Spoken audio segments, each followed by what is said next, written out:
Whitney Young football is on the air. Live from Fritz Pollard Field at historic Lane Stadium in the greatest city in the world. It is week 3 of the high school football season in the state of Illinois.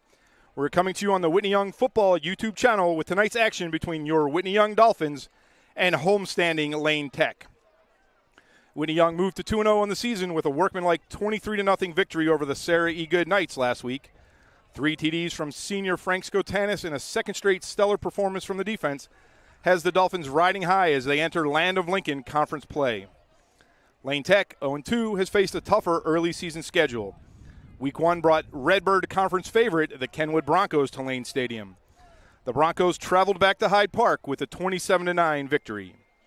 In Week 2, Lane traveled to Lansing, and after a determined fourth-quarter comeback fell just short, lost to TF South. Tony McHale reporting. Our friend Todd Kibbe is on assignment with the Lowell, Indiana Red Devils tonight. So alongside is the pride of New Trier, Bill O'Callahan. Bill, welcome to Lane Stadium and Whitney Young Dolphin football. So what do you think of the building atmosphere in the stadium tonight? Well, the building is building because they're just letting the fans trickle in now. So there was unfortunately there was an injury and a delay in the 4 o'clock game before us, which has set us back probably with a 7:30 start time. And here at Lane Stadium, they do not let the next game fans in before the previous game fans have left. So both the Lane and the Whitney Young Dolphin fans have been outside the stadium for the last 45 minutes to an hour lining up. Bill, there had to be 100 people in line when we got here today. I'd say at least that. And you can hear the marching band getting fired up. The fans are getting fired up. Should be a good night of football. It's a beautiful night. The sun's gone down, so it's not in our eyes anymore. These two schools have the biggest rivalry in all of CPS. They compete for academic athlete accolades and athletic achievement. Heck, they fight over the title School of Champions. Yesterday, the Whitney Young girls volleyball team defeated Lane Tech 2-0, and the Lane Tech girls swim team defeated the Dolphins 93-76. This is a rivalry that pits sibling versus sibling, temporarily separates parent from child, and forces neighbors to take sides. Tonight, one student body is wearing all white, while on the other side of the stadium, the students are wearing all black. Bill, all we're missing right now is the Goodyear blimp. How do you get 16 and 17-year-old kids ready to play in a game like this? Oh, I'm sure they've been looking forward to this one since the beginning of the summer, since before doubles started.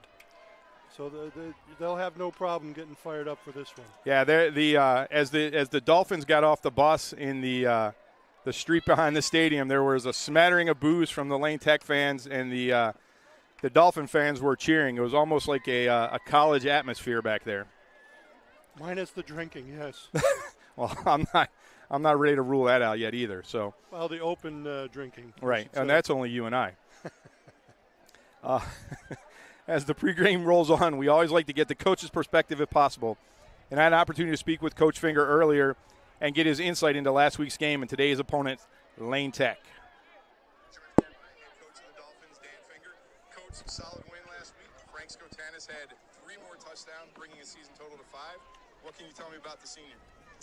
He pieced it together last week. We've known Frank as a physical kid, hard-nosed kid, since he was a freshman playing tackle on the JV offense. But he last week finally, got downhill, put it all together that he's not necessarily a burner, but when he combines it with downhill running and keeping his feet in the ground, he can scoot around guys too. And it was fun to see him. He was running wild out there last week. The rivalry between Whitney Young and Lane Tech is the biggest one in CPS. You were on the last team that won a game against Lane Tech. How do you get the boys ready for this week? It's a special one for me, just because it was a big rivalry when I was in high school, and I grew up pretty close to Lane Tech, so all my neighborhood buddies went there, and it was always fun playing against guys I knew. And that's true for our kids today. Pretty much every kid on our team has friends who go to Lane Tech, so just getting ready is treating it just like every other week, but knowing that we need to be a little more intense, that it's going to be the toughest challenge of the year, and that they present schematically something very, very different than what we've seen so far. Right. Sarah Good was an option team. Lane Tech dropped back to throw the ball 40 times last week. How do you prep for something like that? Well, we spent a lot of the summer getting ready for that sort of stuff, and we weren't able to use it necessarily those first 2 weeks. We only saw one pass in the air, but this week, we didn't change much of our preparation. We did a lot of our same drills that we'll do week in and week out to be ready for anything that our opponent gives us, and then we just made sure that we're scouting specifically their personnel and their scheme. First conference game of the year. What are the keys for the game that you see this week? Definitely to get to the football, right? The ball's going to be in the air, so that means the pursuit angles are going to be different than they are for a dive, right? So that's a big key defensively. And then offensively, we want to take care of the football and stay sound mentally. Last week we had some mental errors that cost us. We had some great running from guys like Frank, who overcame those mental errors from others. We just want to stay really, really clean, especially up front on the offensive side. And if we do both those things, we're going to take home a victory. Thanks a lot, Coach. Good luck out there tonight. Appreciate it. Go Dolphins. So, Bill, this is a game that you would think would take place every year, but because of scheduling things and because of the fact that Whitney Young discontinued their program for a year in 2017, this is only the fourth meeting in the last 10 years. And as Coach mentioned, he is a 2012 graduate of Whitney Young. So in 2011, Whitney Young came out here and won 7-6. So there's not a lot of bad blood between these two on the football field, but this is neighbor versus neighbor, and it'll be interesting to see what happens. Sure, you got eggheads from the whole north side of the whole city.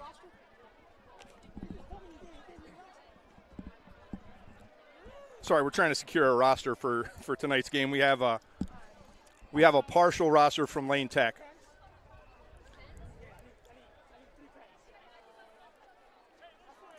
So, Bill, the first 2 weeks, the Dolphins faced strictly running teams, and they were teams not necessarily up to the talent of what the Dolphins are.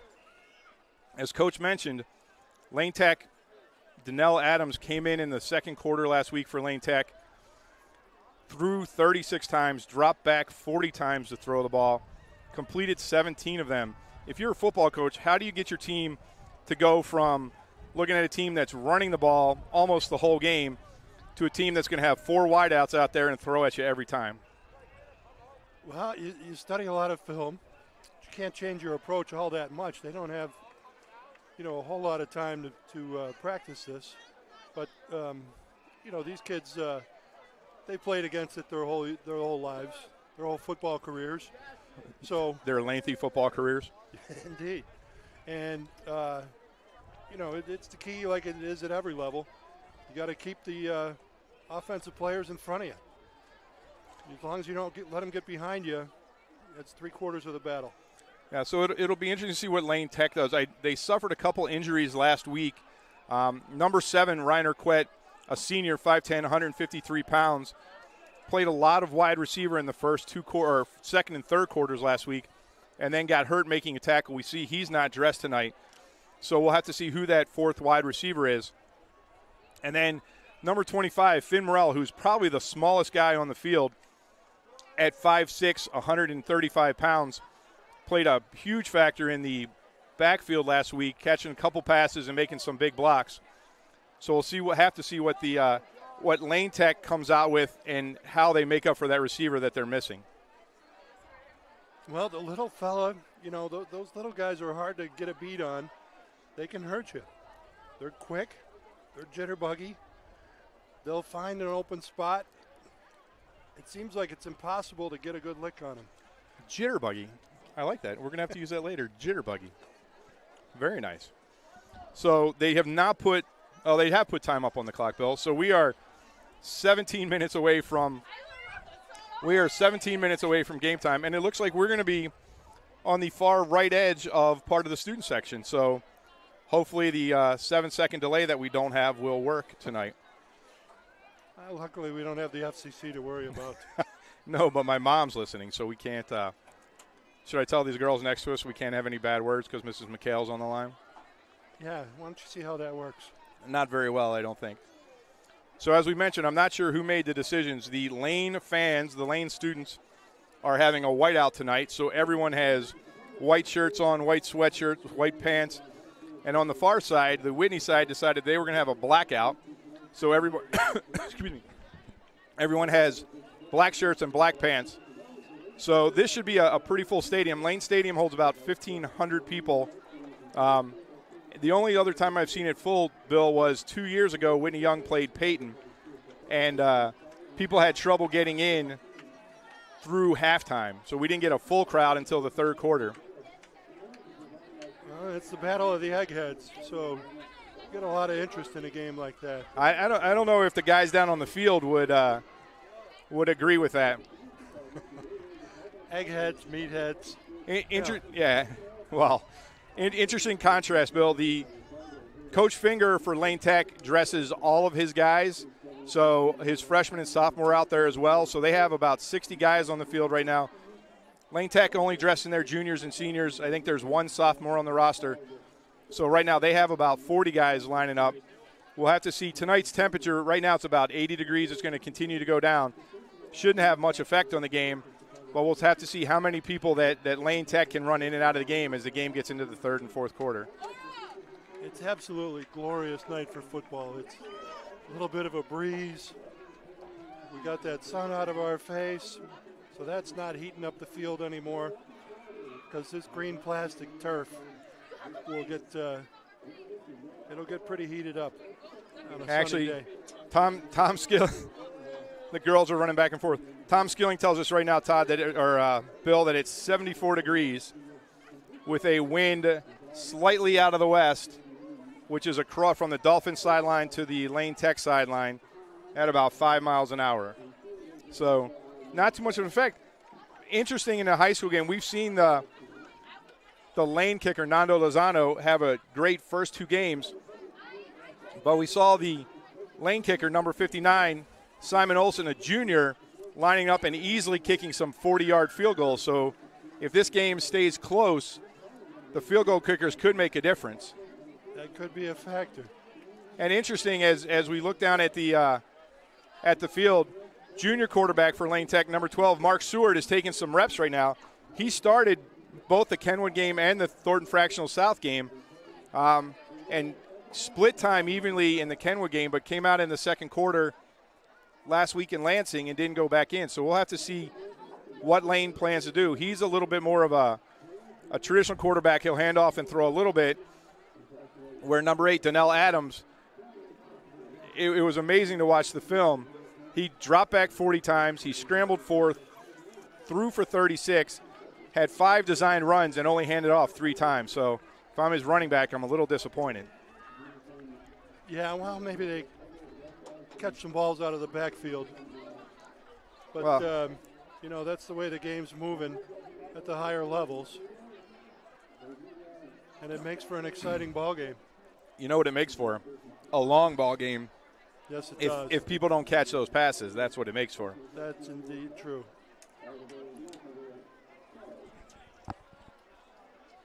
So as we continue with the pregame, we are watching both teams warm up. The Dolphins in the north end zone kicking field goals. And still taking reps is number 12, Mark Seward, as Lane Tech warms up their first-string offense. Bill, it was interesting last week. I was taking notes as I watched the film, and I thought I had the starting lineups down, and we were ready for today's broadcast. But almost in every quarter, Lane Tech ran in new offensive linemen, so we're not quite sure who's going to start. They have some big guys on there, but then they also have some quick guys that were a little better in their pass blocking. So that's one of the things I want to watch today is who's out there to start and how do they change around as the game goes on. Yeah, that may be a tip-off. If they put in their road graders, so to speak, you're more likely to see a running attack coming at you. They put in their smaller, quicker pass blockers, you look for the pass. But Lane does like to chuck the ball. So chances are we'll see more of the smaller guys, the quicker guys. And, if Whitney can keep the receivers in front of them and play the ball, they'll be in good shape. Yeah, so I will say when we were watching Howard last week, he does have a tendency to loft the ball a little bit. There's a lot of air under it. So there's an opportunity for Anthony Hood from his cornerback position, Patrick McHale, and number 1, Josh Wildemuth, to make some interceptions. So I think that always the battle of the turnovers is going to decide this game, but it's not going to be fumbles tonight. It's going to be interceptions.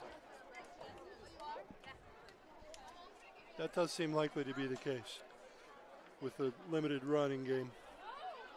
And then on the other side, last week the Dolphins, just because what it was given to them, Frank Skotanis rushed 15 times for 109 yards in addition to his 3 touchdowns. So far this year, the Dolphins have shown a pretty balanced offense. Pat McHale throwing the ball to Anthony Hood and Alex Dale, sorry, Alex, and Frank Skotanis in the backfield. The one thing we really haven't talked about the first 2 games, and it needs attention, is the Dolphins' defense right now has pitched 2 consecutive shutouts. The 6 points that they've allowed was on a special teams kickoff return. So that defense right now is led by both linebackers, number 6, Alex Dale, and number 33, the sophomore, Joseph Clayton. Joseph in the spring played a little bit of running back, but he's come out here in the first 2 games and leads the team in tackles with 19, and more impressively, 7.5 tackles for loss. James only goes 5'7", 170 pounds right now, but he is wreaking havoc with other teams' offense. So it'll be interesting to see what Coach does with him tonight, if he's more in pass coverage or if he attacks the quarterback. Well, that'll be dictated by, what Lane throws at him. How many receivers they send out. If they send out tight ends with them. If they have backs swinging out of the backfield. A lot of receivers makes for a lot of targets, but it leaves you with fewer blockers to protect the quarterback. So maybe they'll blitz him, put some pressure on him, and get him to throw up some of those wounded ducks that we like to see. All right, so the clock has stopped running. So the clock here at Lane Tech, the field is beautiful. It has numbers on it compared to what we've had the first 2 weeks at Rockney. But the scoreboard, I think, was built with the stadium in 1934 and hasn't been replaced yet. So it doesn't appear that it's running, and we will try and keep you updated as best as we can. But the Park District needs to buy some new light bulbs so that we can see what the time is during the game. So both teams still in the field warming up. Lane Tech to the south end of the field is everybody on a knee at the 30-yard line listening to Coach DeWalt. Whitney Young is still running through their offensive plays on the north end. You know what I haven't seen yet, Bill? Tell me. I haven't seen any zebras. Yeah, we could use some. I haven't seen a. There was only 3 in the first game, and they looked a little overmatched. Yeah, I'm not sure that three referees for this game will get it done. But unless they're underneath the stands somewhere that I don't see, they're not here. And the game was scheduled to start somewhere between 7 and 7:15, so they're already 15 minutes late if they're not here. I would check the closest tavern. Pete's Pizzeria across the street, maybe? That's a popular spot. So Lane Tech looks like they're done with their warm-ups. They're breaking into position groups and talking to coaches. Lane Tech's still on the field. We haven't seen the virtual coin toss. There's now 12 minutes on the clock, which would indicate that we are getting closer to start the game. 12 minutes, 12:09. You can round it. Doesn't really matter till the fourth quarter. So to our left in the south end zone, the Lane Tech football team is gathering in the end zone with the cheerleaders and the dance team, getting ready to take the field. We're probably still I bet you, Bill, there's only 30 or 40% of the people that are eventually going to be in the stadium are here yet. Yeah, they're still coming in the gate, but they're checking everybody for weapons. Good thing we came in a different gate. Right. Because I'm strapped. I think you are too.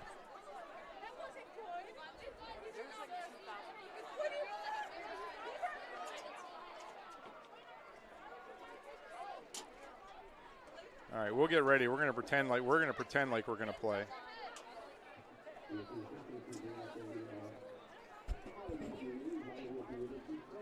This could get a little bit loud when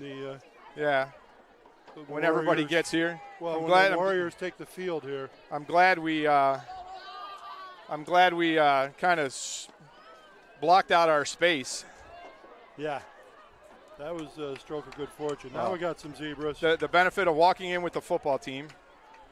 I see 4 zebras. That's better than 3. That is better than 3. And these ones look a little more fit than the ones for the last game. And that's good because there's going to be a lot of running. Well, 2 high-powered offenses. We hope there's high-powered.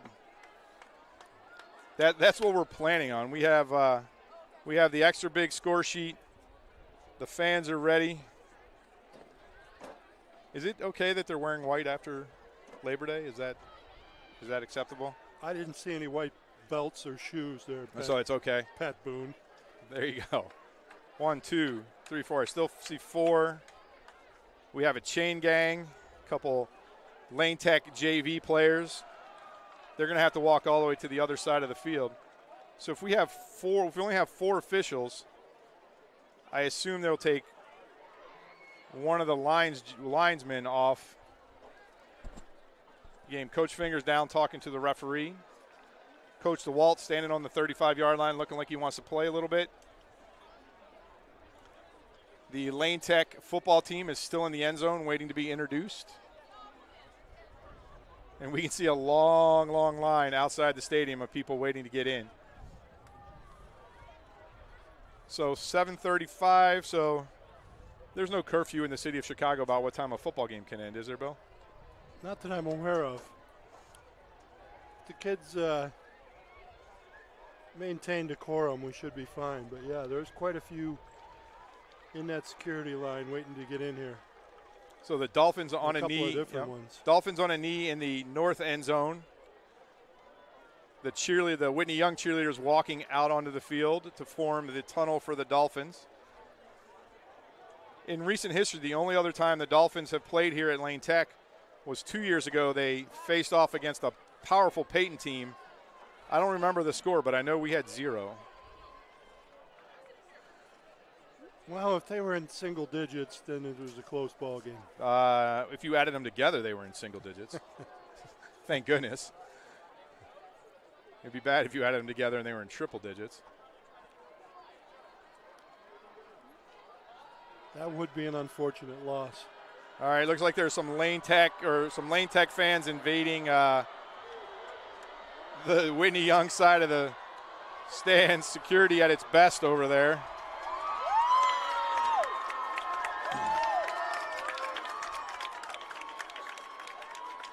But, Bill, this is the atmosphere we've been looking for all year. First 2 games were on Saturday against teams that didn't have a lot of fan support, didn't have a lot of players. This is that real high school atmosphere that you're looking for, that if you went out to the suburbs, to some of the Catholic schools or some of the bigger public schools out there, that you'd have. It's going to be exciting. It just adds that much more to the football game when there's fan involvement and they're making some noise. The Lane Tech fans still running around over there.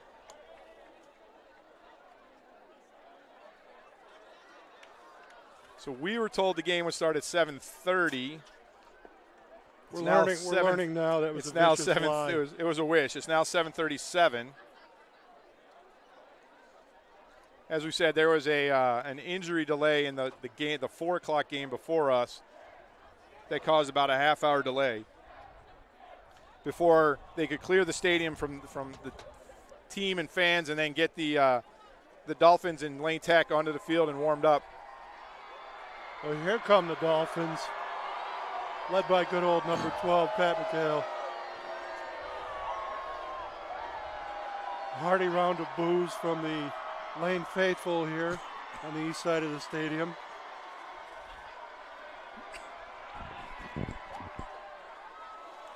And here comes your Lane Tech football team.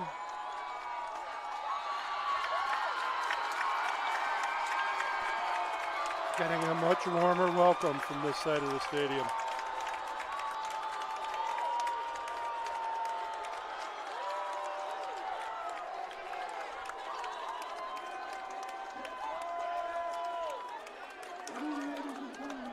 All right. So,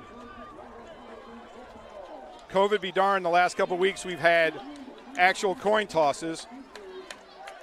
Going out for Lane Tech to take the toss is number 55, James Wynn, a junior. The last 2 weeks, the Dolphins have had 4 captains. Oh, maybe James is just going out to get his equipment check. There you go, right in front of us, Todd, sorry, Bill, I'm going to do that a couple times. Are the Lane Tech captains, number 2, Peyton Galvadon, number 24, Sebastian Cordero, number 23, Duan Kim, and number 4, Benji Angule, and number 9, so 5 captains. Number 9, Noah Verbrick. He's a senior. Does not look like he's going to play tonight, because he doesn't have pads on. Picked right up on that one, Tony. There I am. Why do you think I get paid the big bucks? So Lane Tech captains walk to the center of the field. Coming out for the Dolphins, 3 seniors and a junior. Number 77, Tommy Basurio. Number 8, Sam Wyatt. Number 12, Pat McHale. And the junior, number 6, Alex Dale. The Dolphins, for the first time this season, will get to call the coin toss. For the first time this year, the Dolphins are in white, orange helmets, white jerseys, orange letters with blue trim, and blue pants. Lane Tech has white helmets, myrtle jerseys with white letters, and the yellow pants.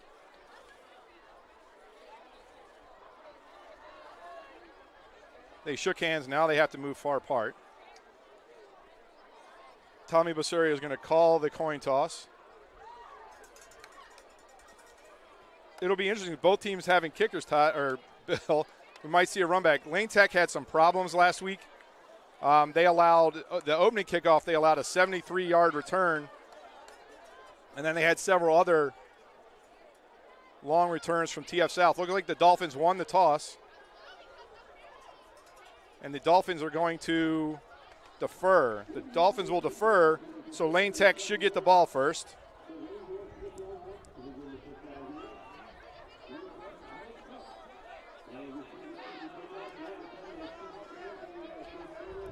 So the Dolphins will kick to Lane Tech, and they will kick toward the south end zone. Right now the wind's swirling a little bit. It looks like it's coming out of the northwest. Sorry, the southwest. So the Dolphins will be kicking into the wind. It's an interesting choice. Interesting choice to give away the ball and the wind in the first quarter. Yeah, we'll see. Confident. They may have something up their sleeve here. So we will see number 15, Nando Lozano, kick the ball deep. Deep for Lane Tech. It looks like it's going to be number 2, Peyton Galvadon. And number 23, Daewon Kim. So they're both at the 20-yard line, Todd. Sorry, Bill. Thank you, Steve. Yeah, no worries. And who else? They put Benji Agunle back also. So you have 3 deep receivers. As the Dolphins come out, the kicking team comes out on the field, they'll put the ball down just to the right of center. Last week they had several directional kicks before Nando kicked one into the end zone for a touchback. So we'll see what they do tonight. Oh, it's the national anthem, strangely.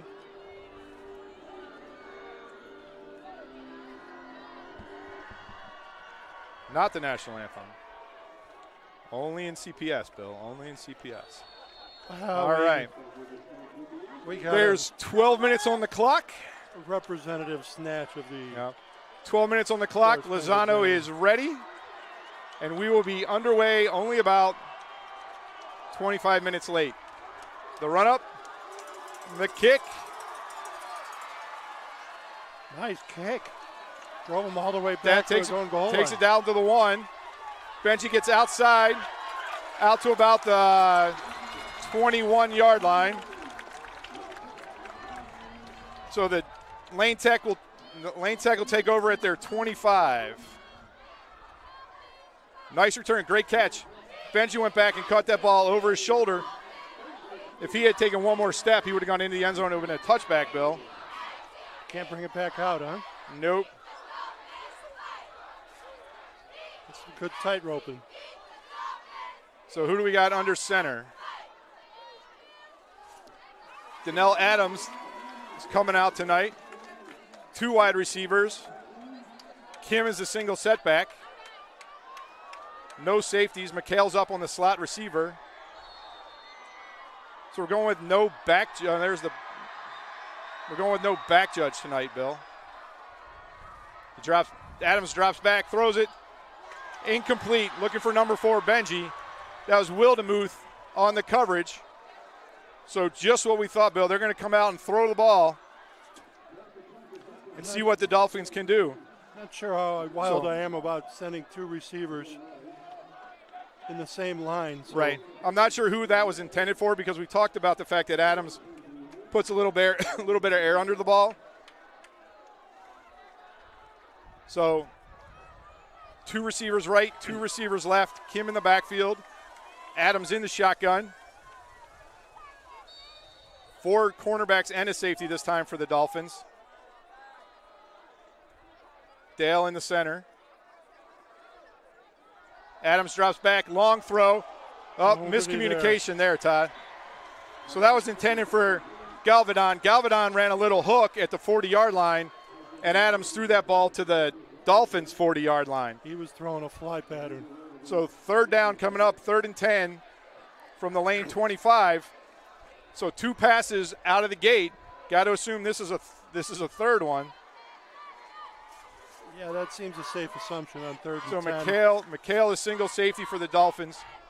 Same alignment for Lane Tech. 2 left, 2 right. Kim in the backfield behind Adams. Adams 5 yards behind the center.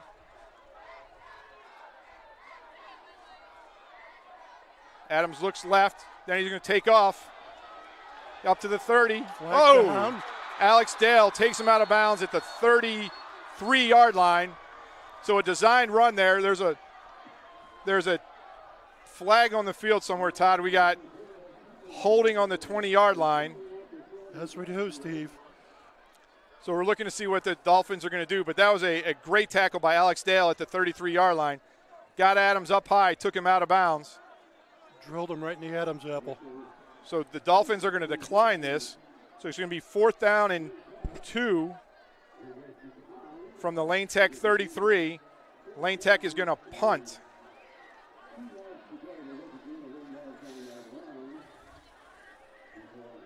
So a good defensive stand by the Dolphins. They survived giving up the ball and the wind. So Anthony Hood back at his 28. Number 59 is the punter for Lane Tech, Edward Nikwe.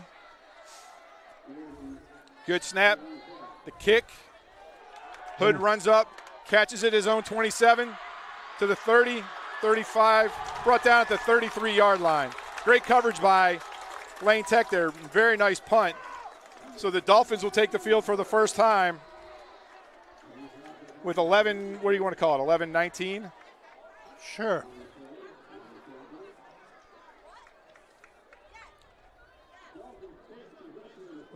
They're going to put the ball down on the 34. That seems like a generous spot. Yeah.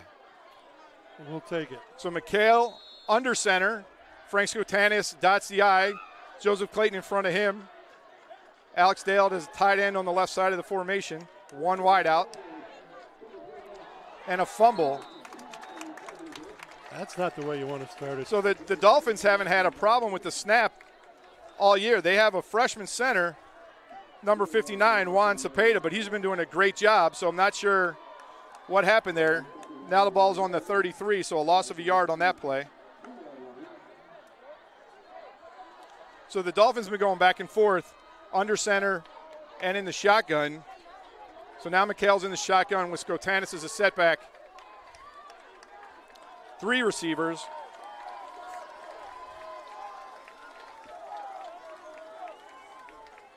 He brings Dale in motion to the left side.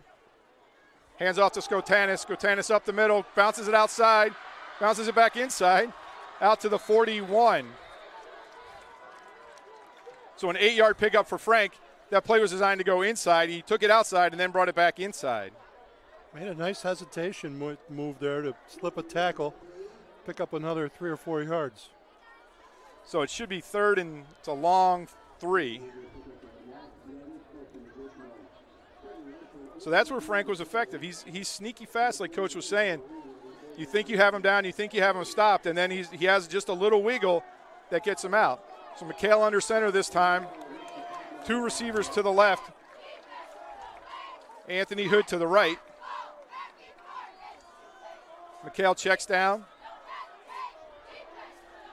Everybody on the line of scrimmage for Lane Tech. Fumble. Oh, ball. So, no signal yet. Lane Tech ball. Yeah, there was a bit of a jailbreak there. So, Lane defenders were in the backfield during the handoff. I don't think Frank ever had a good grip on it. he didn't. And this is what we were worried about. So the ball's on the 42 of Whitney Young.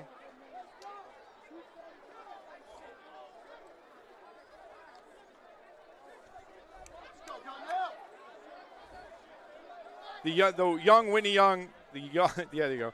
The young Whitney Young offensive line has 2 freshmen, and they really haven't had to block too much. And that time, Lane Tech brought 8 guys. So Donnell Adams in the shotgun. Kim to his right. 2 receivers right and left. Adams drops back, looks left, comes over the middle, wide open. Number 81, Casey Joyce with the catch over the middle for a first down. Oh, they did not. They didn't move the sticks. So second down, sorry. Nice pass. Adams waited for Joyce to come open across the middle. It was a little behind him, but Joyce reached back and caught it without breaking stride very much. Adams hands off to Kim. Kim up the middle. Dale misses a tackle. McHale comes up, makes a tackle at the 30-yard line. That moment was open for a while until McHale came up to make the tackle. Good pursuit. But the first down of the game changed it up a little bit in the first run of the game for Lane Tech anyway. So Kim next to Donnell Adams again. Same formation. They're going with 2 receivers left, 2 receivers right. Single setback, and Adams 5 yards behind the line of scrimmage. He looks left, scrambles up the middle. Oh, ball! Whitney Young, that football. Donnell Adams on the big hit by Frank Skotanis. Adams put the ball on the floor. And Joseph Clayton, number 33, recovered it. So what we thought was going to be an interception fest maybe, Bill. Little fumble fest. Early on. We'll so see how that develops. Big turnover by the Dolphins to get the ball right back. They're going to have it 1st and 10 on the 27. So they dodged the bullet there. McHale leads the Dolphins back out onto the field. Skotanis a single setback. Anthony Hood to the left time this side. 3 receivers to the right. McHale under center. Takes a snap. Quick pass. Bubble screen. Out to Will Clayton, number 7, the freshman. And that's what they didn't do a lot of last week, Bill, is the quick passes just to get out of the middle and stop the Will Carter. Alex Dale with a nice block out there in front of that screen. The ball's out to the 34-yard line, so a 7-yard pickup. 2nd and 3. So this starts to give you some options. Makes the linebackers for Lane Tech play a little more honest. So there's a safety in the middle of the field, Bill, but there's 6 guys on the line of scrimmage, 7 guys on the line of scrimmage. And the handoff as to you might have suspected, they wrapped Frank up before he could get anywhere. I think so it's a loss of 2. The ball's back to the 32-yard line. So 3rd and 5 for the Dolphins. And there's just not going to be any room up the middle until they prove that they can throw the ball to the outside. So you have the speedster, number 3, Anthony Hood, one-on-one with number 25, Finn Merrill. And there's got to be a 6 to 8 inch height difference in this matchup. He's a helmet taller than him. McHale drops back. Quick look over to Dale. Dale gets hit immediately, only a 1-yard gain. So it's going to be 4th down from the 33.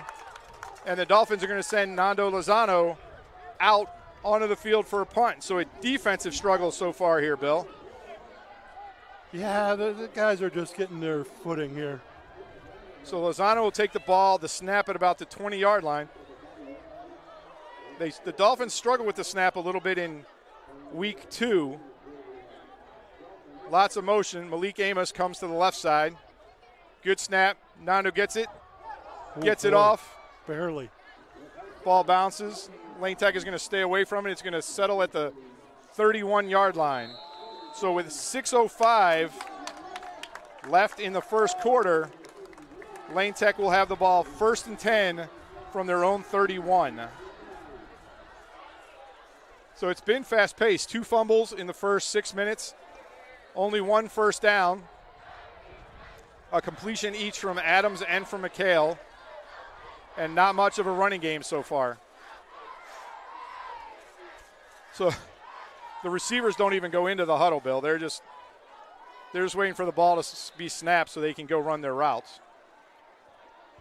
Which leads me to believe they're not going to be involved in the play. It'll be a throw to one of the inside guys. Adams, or a little handoff. Handoff to Kim. And he's got nothing. Little confusion in the backfield there on the handoff. Kim and Adams collided. Skotanis and Dale back there for the tackle for a 2-yard loss. The ball's going to be on the 29-yard line. Give Adams credit for half a tackle on that one, too. Took his own guy down? That's right. So like last week, Skotanis is playing defensive lineman. Sam Wyatt, number 8, the senior captain, is a linebacker. So different formation this time, Bill. 3 receivers to the left, only 1 to the right. McHale shades to the right.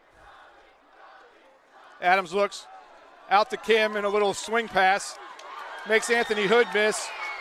Makes Wilmoth miss. Out to the 40-yard line. It's going to be 3rd down and 1. So great play. They took everybody to the left side of the formation.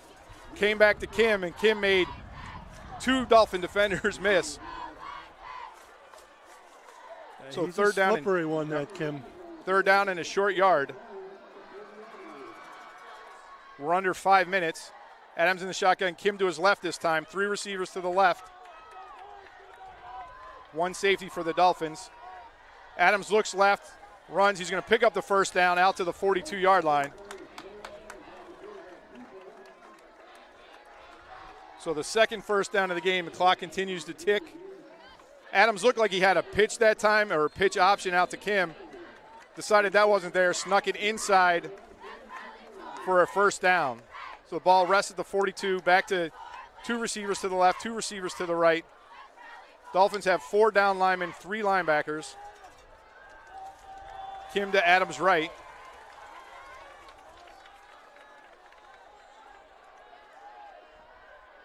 Adams takes a snap, looks to his left, comes back to his right, puts it up.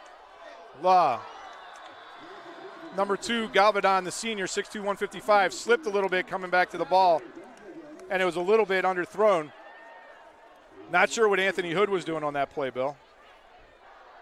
That makes 2 of you, because Anthony didn't know either. He was halfway to McDonald's on that one.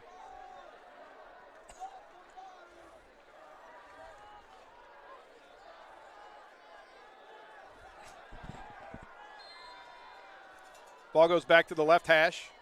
3 receivers to the right this time. Kim to Adams' right. Kim looks left. Wide open, that's Benji. It's a 1st down.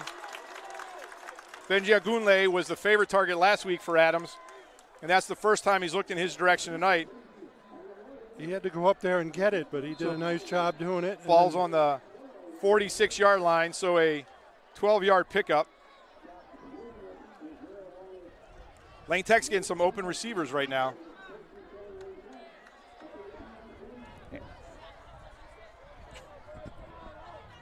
Anthony Hood playing press coverage. Now he backs off. Adams takes a snap, hands off to Kim. Kim up the middle to the 40. McHale comes up and hits him down to Kim down to the 35. So 11-yard pickup. Another first down. So back-to-back first downs for Lane Tech. The Warriors are getting a little momentum going. Right now the Dolphins having a little trouble in coverage. Adams sends three receivers left, empty backfield, 2 to the right, so 5 receivers in the formation. Inside handoff to Kim. Kim came from his slot. There's a flag down. To see what the flag is, I'm guessing a hold.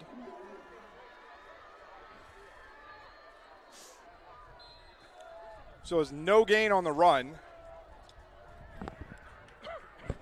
They're going to mark this off against the Dolphins, so maybe a face mask.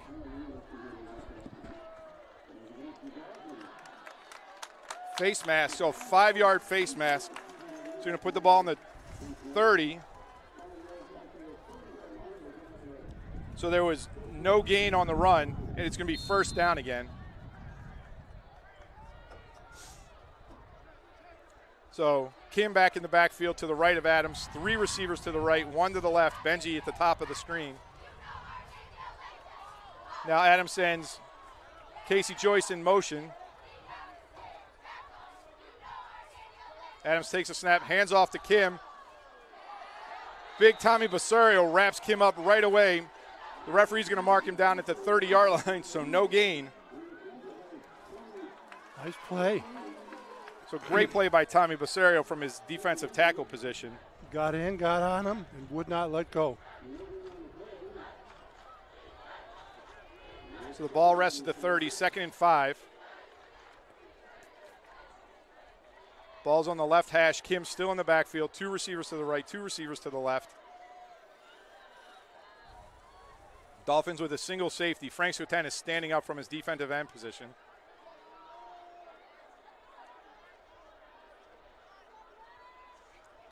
Adams takes a snap, looks left towards Benji. Looks like a catch. It's on the far sideline down to the 24. That's going to be enough for a first down. So Lane Tech methodically marching down the field. This drive started at their own 31. Now the ball rests just inside the Dolphin 24. There's a minute and 30 left in the first quarter. So the Dolphins are playing so far off the ball that Lane Tech receivers are just running 3, 4, 5-yard routes, turning around, and Adams is delivering the ball. Which can open up the deep ball later on. But it's effective to march the ball right now. Adams looks right. Picked off. Oh, Alex Dale. He could go all the way. He's at the 50, the 40, Nobody the 30. will catch Touchdown. him. Alex Dale on the pick 6. 59 seconds left in the first quarter. So Alex Dale read that all the way, picked the ball off at the 25-yard line and went 75 yards back for a touchdown. There is 55 seconds left. So a huge turn of momentum. Enormous. He saw that coming a mile away, and he was more ready for that ball than the receiver was. And then there was nobody that was going to catch Alec Dales. So Adams just stared down his receiver just a little bit too much, and Alex Dales got it and almost strolled into the end zone.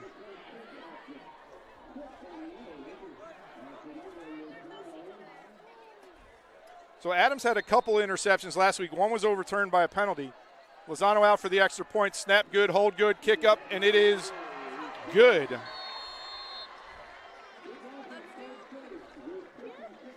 Wow, Todd or Bill. So Lane Tech had driven the ball from their own 31 to the Dolphin 24. Looking good. The Dolphins were unable to do anything to stop them. And all of a sudden the momentum turns and goes the other way. The Dolphins have a 7-0 lead. Well, what they did to stop them is to start learning what they were doing.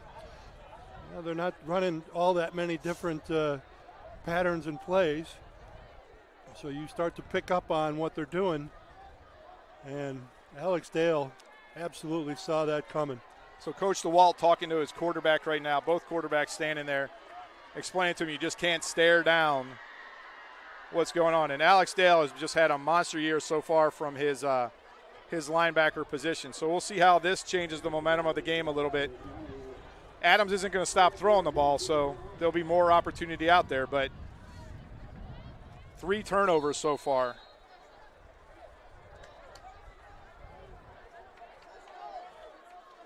Zano has the ball on the 40, just right of center field. Dolphins ready. He checks left, checks right. Here's the approach. He kicks. It's a little shorter this time. It's going to go up to the up man, Galvadon at the 17. He muffs it. Joseph Clayton is the first man down and tackles Galvadon on the 20. Good coverage by the Dolphins. Yeah, so the Dolphins, you can see all of a sudden they were hanging their heads a little bit. Now they're ready to go. Pick 6 will do that for you, Steve. Every time. All right, let's see if Lane Tech has an answer. Adams back out on the field as quarterback. Kim is the running back. Joyce is going to go to the left side of the field with Angule. To the right is number 24, Sebastian Cordero. Cordero's in the slot. So 4 receivers again. McHale, the deep safety for the Dolphins. Adams gets the ball, looks left again. He's looking for Benji, coming across the middle. Finds Joyce again. They like that play. The first man in on the tackle was number 8. Sam Wyatt, the senior captain. But a nice gain for Lane Tech out to the 28, so an 8-yard pickup. 2nd and 2. That's the second time that play's worked, Bill. They will keep going back to it until somebody steps in front of it. 2 and receivers. knocks it down or picks it off again. Yep. 2 receivers left, 2 receivers right. Kim in the backfield next to Adams. Adams in the shotgun. Adams looks to his left. There. Oh, off of the hands of number 80, Charlie Duncan. But, Bill, that was another one that Adams is just staring down his receivers. And another step that could have been picked off from the get, or the ball was tipped straight up in the air. So Adams is going to have to stop staring at people when he throws the ball, or the Dolphins are going to have a field day. Well, you don't find too many passers at this level that are crafty enough to look off their receivers and then come back and hit a different guy. So 3rd and 2. 2 receivers left, 2 receivers right. Kim in the backfield. Adams waiting for the snap at the 23.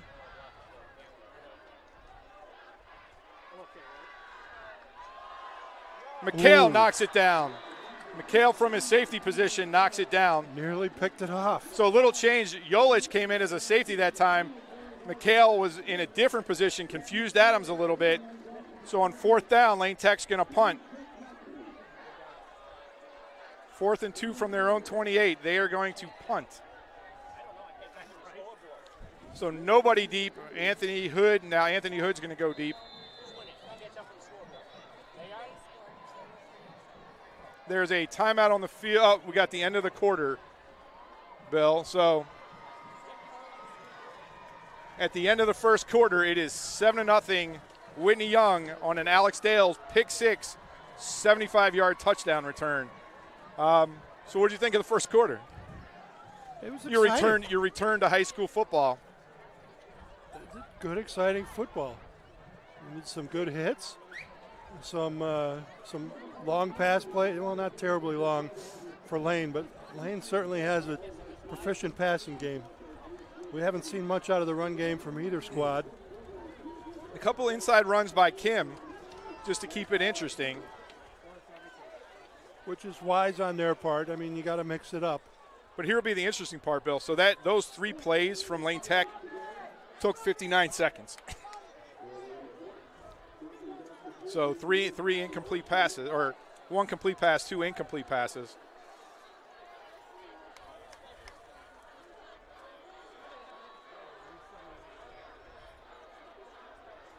So Simon Olsen drops back. He's going to take the ball at his 15. Anthony Hood stands at his 31. Another good kick. Anthony Hood runs up. Oh, no. Oh, dear. Lane Tech recovers it. Lane Tech ball at the 38-yard line. That was not well played. If you're not going to catch it, you got to Let get it out bounce. of the way. Right. He got into no man's land. So now that Lane Tech has the ball on the 38-yard line. So 4 turnovers in a quarter and 9 seconds, Bill. Well, we knew we were in for an exciting ball game. So far, we have one.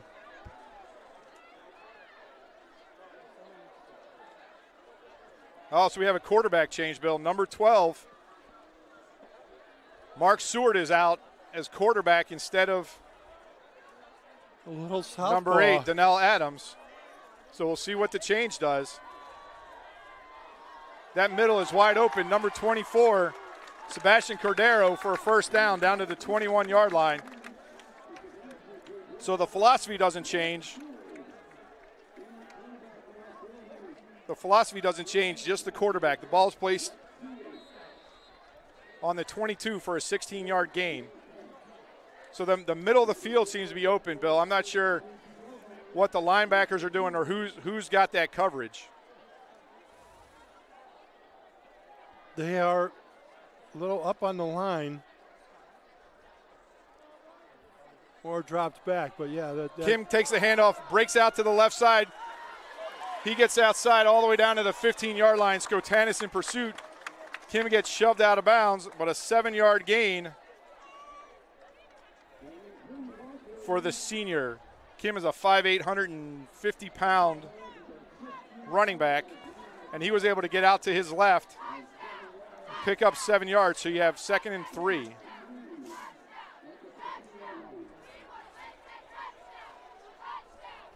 Just scooch left a little. Yeah, I can do that. So Seward waiting for the snap.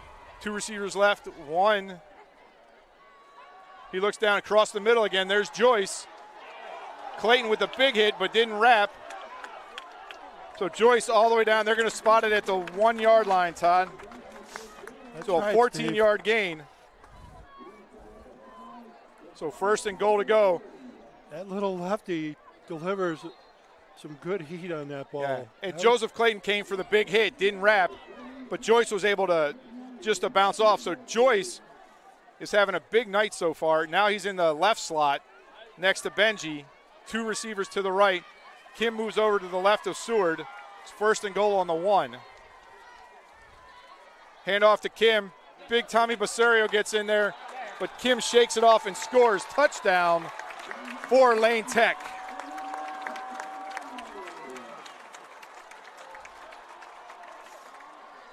So in 1 minute and 16 seconds, after the muffed punt by Anthony Hood, Lane Tech has a chance to tie the game. Well,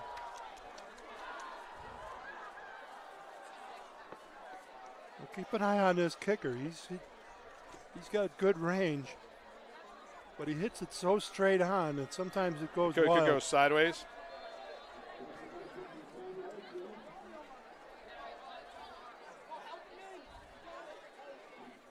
Blocked. And blocked. Snap was a little high on that one.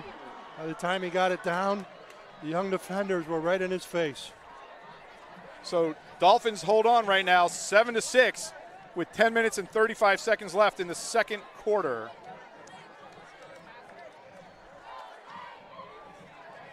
So big Tommy Basario on that touchdown got in and had Kim in the backfield, but was able to wrap him up and bring him down, and Kim slid into the end zone. So the momentum back and forth, 4 turnovers. Both teams have scored off a turnover. The Dolphins really haven't been on offense in quite a while. No, not to speak of. 6:05 in the first quarter was the last time the Dolphins actually had the football.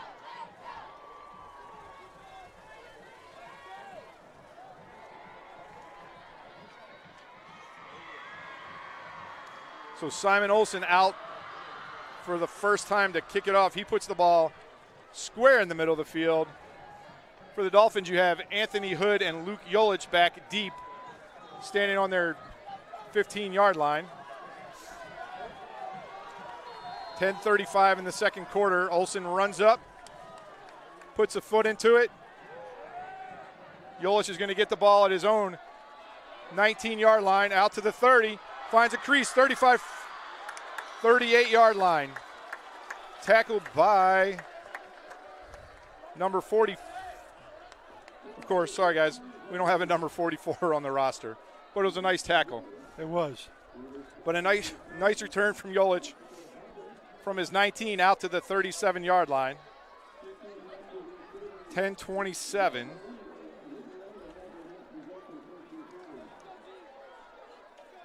First and 10, McHale leads his offense out for the first time in a while. Something going here.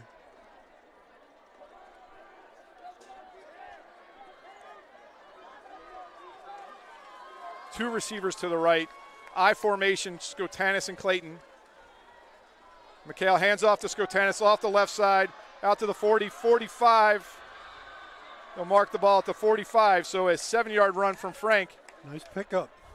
And I think that's where they have to keep it, Bill, outside. The middle is just clogged. The linebackers are selling out every time. Well, you know, you run it outside a few times and soften things up, and maybe you can bust one right up the seam. 2nd and 3, balls on the left hash for the Dolphins. Dolphins break the huddle. Still a young, no pun intended, offensive line for Whitney Young.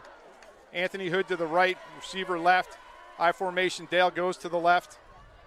Lined up as a tight end, McHale under center. Takes a snap, turns, hands to Skotanis. Skotanis back off the left. Flag on the play. Skotanis was wrapped up at the 44, 40. Wow. Referee's marking the ball at the 43, which is, we'll have to wait and see. The penalty looks like it's going to be holding. The referee threw it. We can't hear numbers, but he threw it at the interior of the line.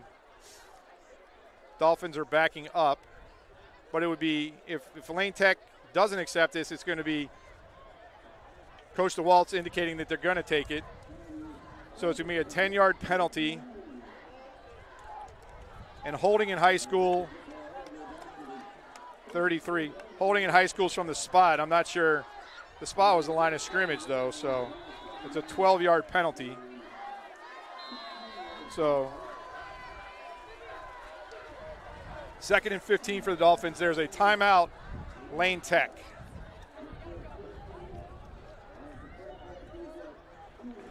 Well, I didn't pick up on the hold. I thought the tackler grabbed a hold of the face mask, but the flag was already in the air by the time that happened. So maybe he didn't have two flags to throw. So he's always got a cap.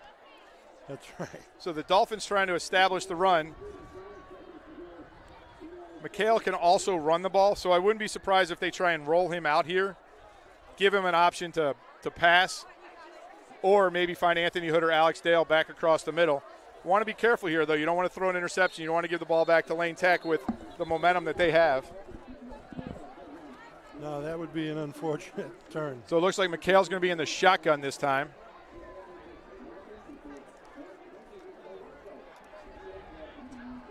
Will Carter and Anthony Hood to the right.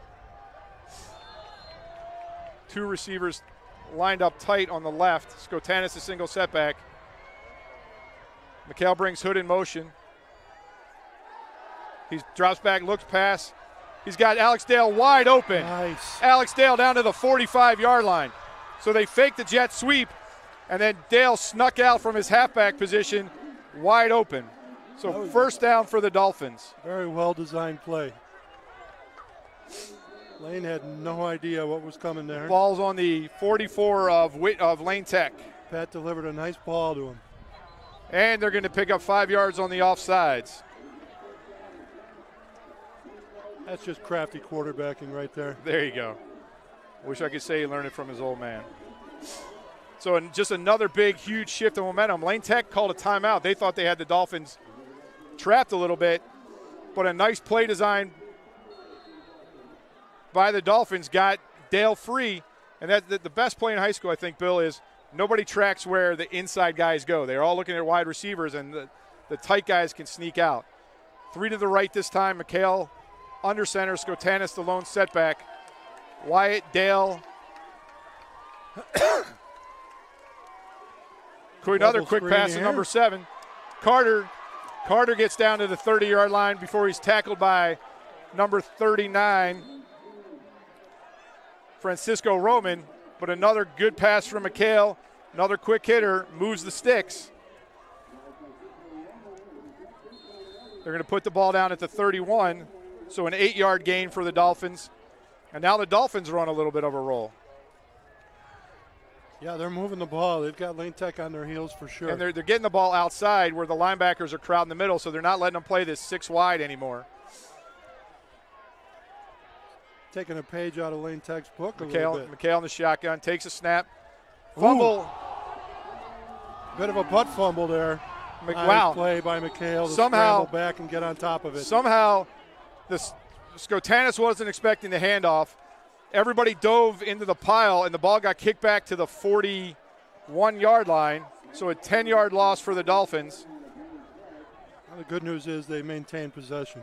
Right. Ball must be extra slippery tonight, Bill. It was almost a putt fumble there. Yeah, so the handoff, from our angle, it looked like Skotanis wasn't expecting the handoff. And when McHale let it go, it just fell to the ground. Fortunately, McHale was able to cover it. So 2nd and 20 from the 41-yard line. McHale, shotgun, Skotanis behind him. Anthony Hood to the right, 2 receivers to the left. McHale drops back, looks at Hood, runs a screen to Dale. Ball's a little high. That play is actually going to lose yardage, Bill. Yeah, they didn't fool him too good there. Yeah, ball's a little high for McHale, but the linebackers stayed home.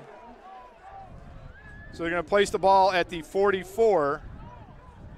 So it's going to make it 3rd and 23. Great play by, we still don't have a 44 on the roster, but 23, Kim from his middle linebacker spot. 3 receivers to the right, 1 receiver to the left. Skotanis in the backfield. McHale takes a snap, looks right, pulls it down, runs it down to the 40, 35, 30. He's down to the 28, short of the first down, but it's about 3rd and 7 from there. So good run by McHale. It's going to be 4th down. They're going to put the ball down on the 28. So they do have a field goal kicker, but that would be a 45-yard field goal from there. It's a lot to expect from a high school kid. Yep. But they're going to leave the offense on the field.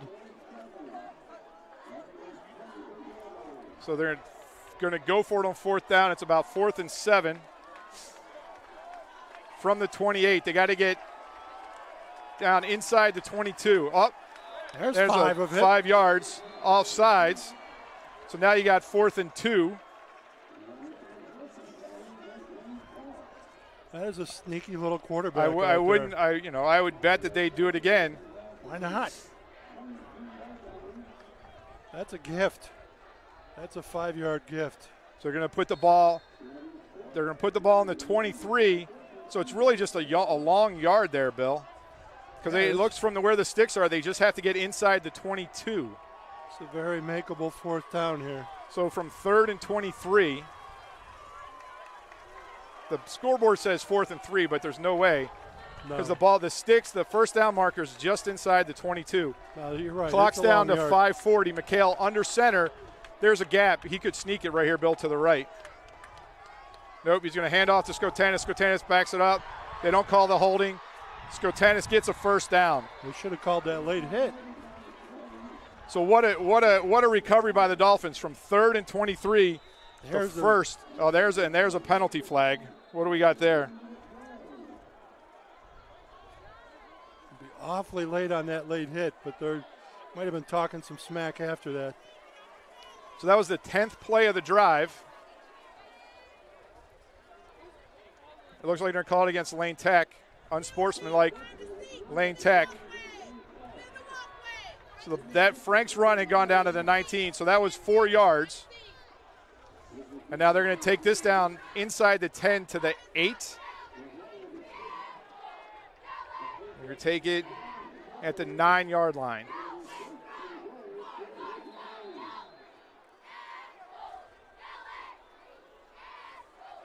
So the ball's at the 9, first and goal.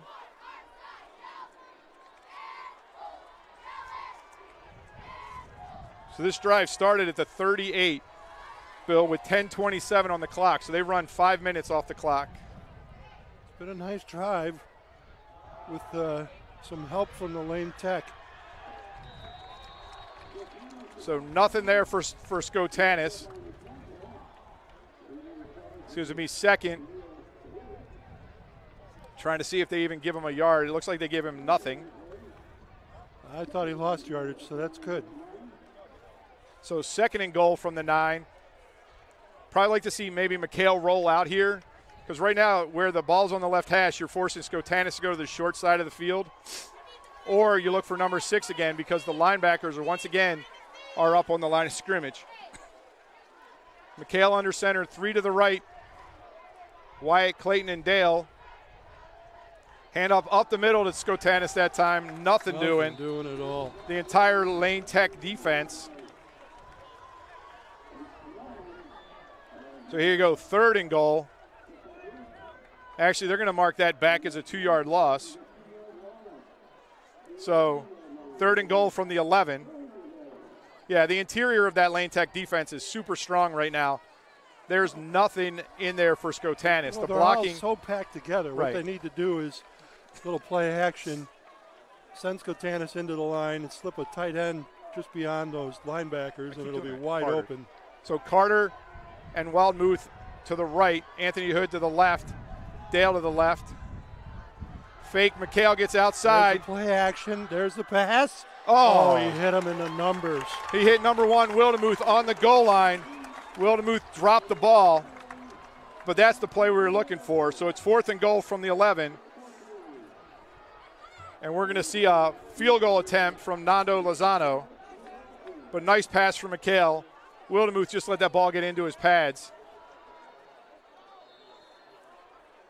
Yeah, the ball hits you in the chest. It's not like when you're playing catch in the backyard. In front of those shoulder pads. This ball's going down at the 17, so it'll be a 27-yard field goal attempt from the left hash. Snap good. Place, ball's up. Kick is good. So a field goal. That's a big field goal. 3 minutes and 24 seconds left on the clock in the second quarter.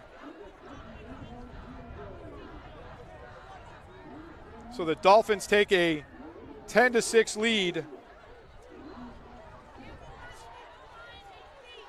10-6 lead with 3:24 left on the clock.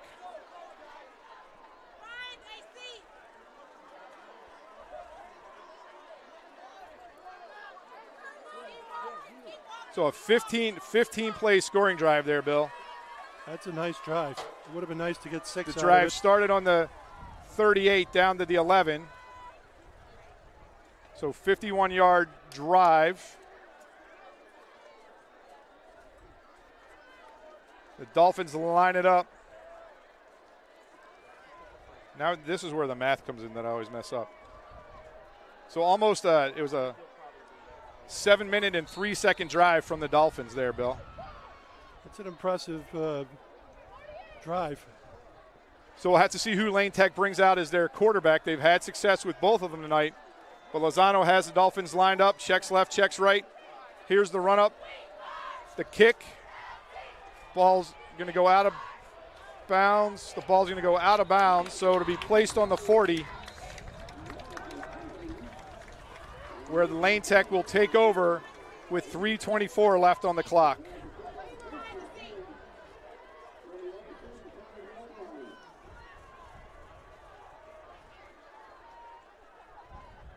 So who's coming out? We got number 12. Mark Seward is again bringing his Lane Tech football team out on the field. Little fireballing lefty. Looks like they're going to line up again. 2 to the right, 2 to the left. Now they brought Merrill in, number 25, the junior, as a running back.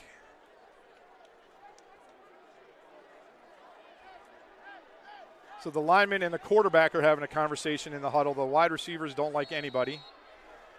Oh, so they put the ball on the 35. I'm sorry.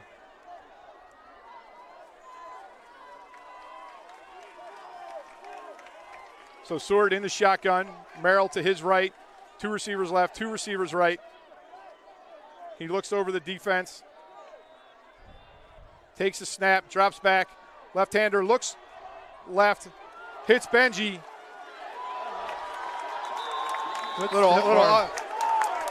Little late hit. Little frustration from Anthony Hood. So that gain was from the 35 to the 47. And then you're going to put the penalty on it, a 15-yard penalty. So what happened on that, Benji grabbed Hood's face mask when the stiff arm grabbed it, and Hood got frustrated when he pushed him out of bounds. So you can't have an ejection here. That would really hurt the Dolphins if they lose their fastest player.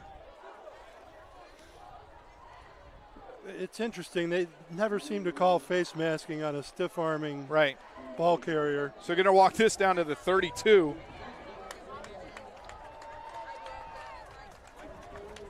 Of the Dolphins.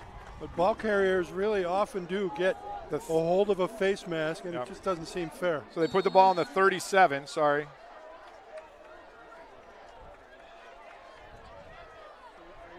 Seward looks over. Merrill to his right, 2 and 2. He takes a snap. He looks left to his wide receiver. He rolls out. Amos in pursuit. He's rolling the wrong direction. He gets hit, throws the ball out of bounds. So 2nd down and 10 from the Dolphin 37. Seward's a left-hander. They had him rolling to the right, so it was really awkward. It's a tough play. Number 9, Malik Amos was in pursuit from his right defensive end position.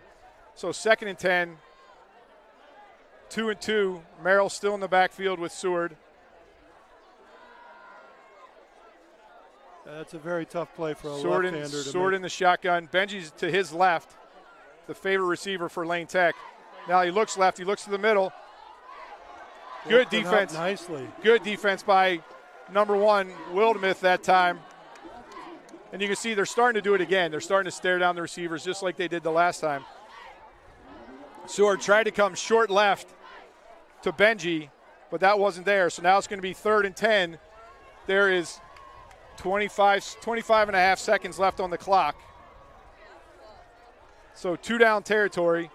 3 receivers to the right, Benji to the left, Seward in the shotgun. Merrill to his left. He looks left immediately, gets it out. Oh, the ball's dropped. Ball was dropped by number 24, Sebastian Cordero. So now you have 4th and 10. You know, he could have laid it out there a little softer, but he put it right exactly where it needed to be. So a little too much zip. Somehow only half a second ran off the clock on that play. So 25 seconds on the clock. Bill, there's more people walking back and forth than there are people watching the game. All right, so big play for both teams here. 4th and 10 from the Dolphin 37. 3 receivers to the right, Benji to the left, Seward in the shotgun, Merrill to his right. Seward takes a snap. He looks left, looks over the middle again. Little high, intercepted by McHale. Nice. Dolphins intercept it. They went back to the well one more time, tried to find Joyce over the middle. That ball was a little high. And McHale from his safety position went diving and caught the ball. So all right, so there's 24 seconds on the clock maybe?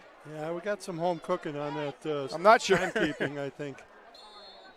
Although you'd think they'd have run a few more off there after the pick. I think if you're the Dolphins, you just take a knee right here. Be happy with your 10-6 lead. Know you're getting the ball to start the second half. That would be my decision. We'll see what happens. Hand off on a jet sweep to the left. See what happens. And so that was the yardage. Ball started on the 24. It looks like they're going to go back to the 23. Clock kind of running. Folks, I got to tell you, we're going to buy some light bulbs for this clock.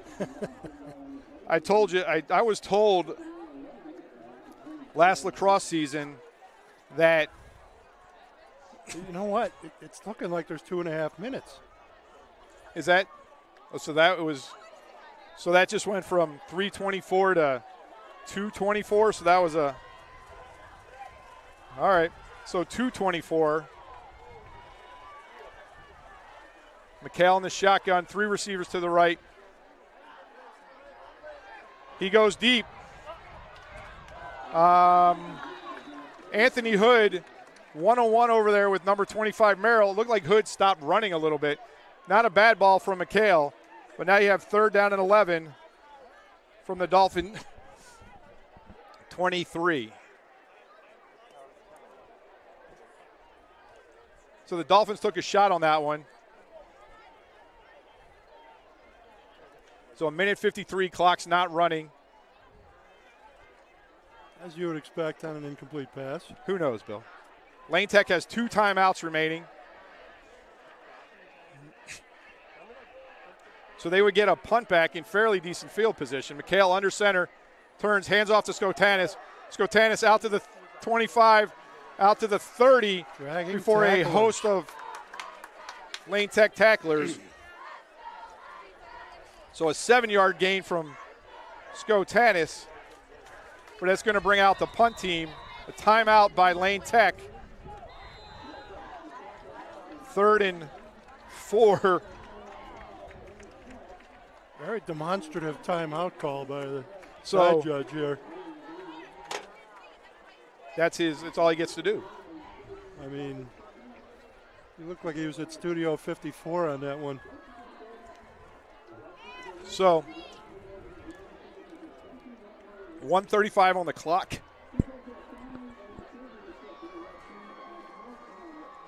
Dolphins kicking with the wind. Kim's going to go be the deep man. He's a dangerous return man. And we got, the Dolphins had struggled with this snap. Got to make sure we fill our lanes here. It's been good tonight so far. Lozano's going to stand on his 17. Kim comes up to his own 40. Amos comes in motion from right to left. Snap. Snap is good. Lozano puts his foot into it. Kim backtracks a big, huge Dolphin bounce all the way down to the 23-yard line. So a huge Dolphin bounce. That ball landed about the 35. It was already over Kim's head, but he was unable to stop it. They're going to put it down on the 25-yard line with 1:27 to go.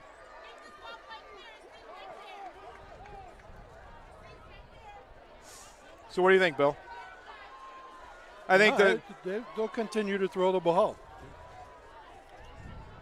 And the good news is they'll continue to stare down their receivers. So 12 Seward is in the game. The play they're going to run here, the play they like, and Anthony Hood has to be careful, is they like the 6'3 Benji on a little fade pattern. So McHale's over to the right, the safety on the right side to help Hood. 3 receivers on the left, 1 on the right. Seward takes a snap, looks left, throws it deep. Right. Incomplete. McHale was there and Wildemuth. Wildemuth was there to get a hand in there, break it up. McHale was there to help. 2nd down and 10 from the 25. 1:21 left.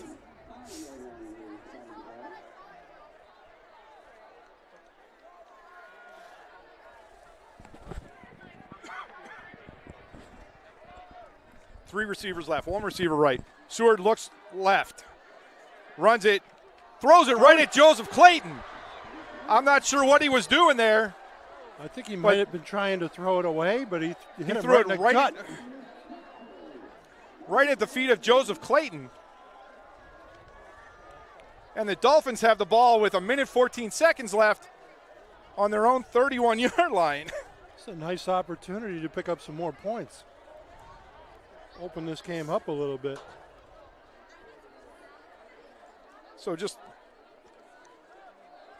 a turnover-filled game. So McHale brings the Dolphins up to the line. 1:14 left in the quarter. First and 10 from their 31.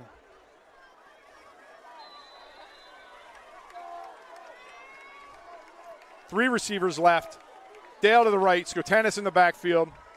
McHale in the shotgun, takes a snap, gets rid of it, looks for Dale. Ooh. Threw that into double coverage. Yeah, there was nothing there. Even if he caught it, he was going to get murdered. Right. Go ahead, ladies.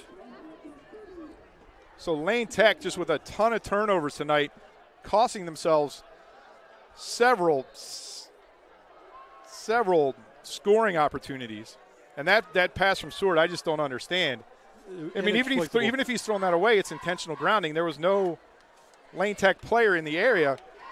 And Joseph Clayton made a great play, went down to his shoelaces and scooped it up.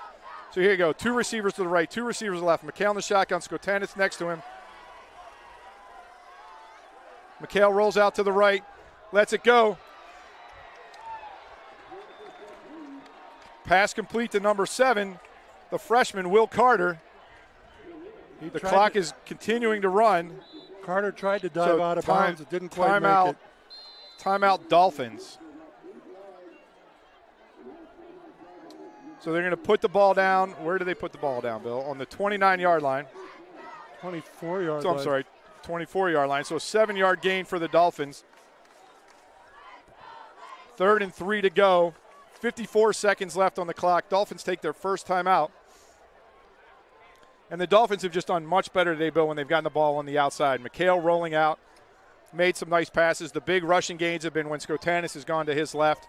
So there's room outside. Yeah, Lane's got all their linebackers and obviously their D-line are packed in the middle. There's some room to work on the edges. I like the rollouts. I like the play action to freeze the linebackers. So with the lane side here, Bill, is pretty full. They must have finally gotten everybody in. Yeah, nice representation on the Dolphin sideline. So this will be the biggest crowd these kids play in front of all year. Yeah, the inside is absolutely packed. All right, so McHale in the shotgun, Hood to the right. 3 receivers to the left. Skotanis in the backfield behind McHale. 3rd and 3, 54 seconds left in the half. McHale looks over the defense. Cepeda snaps it. McHale straight back, pulls it down, rolls out to his right. Down to the first down. That's going to be a 20. Down to the 20. That's going to be a first down.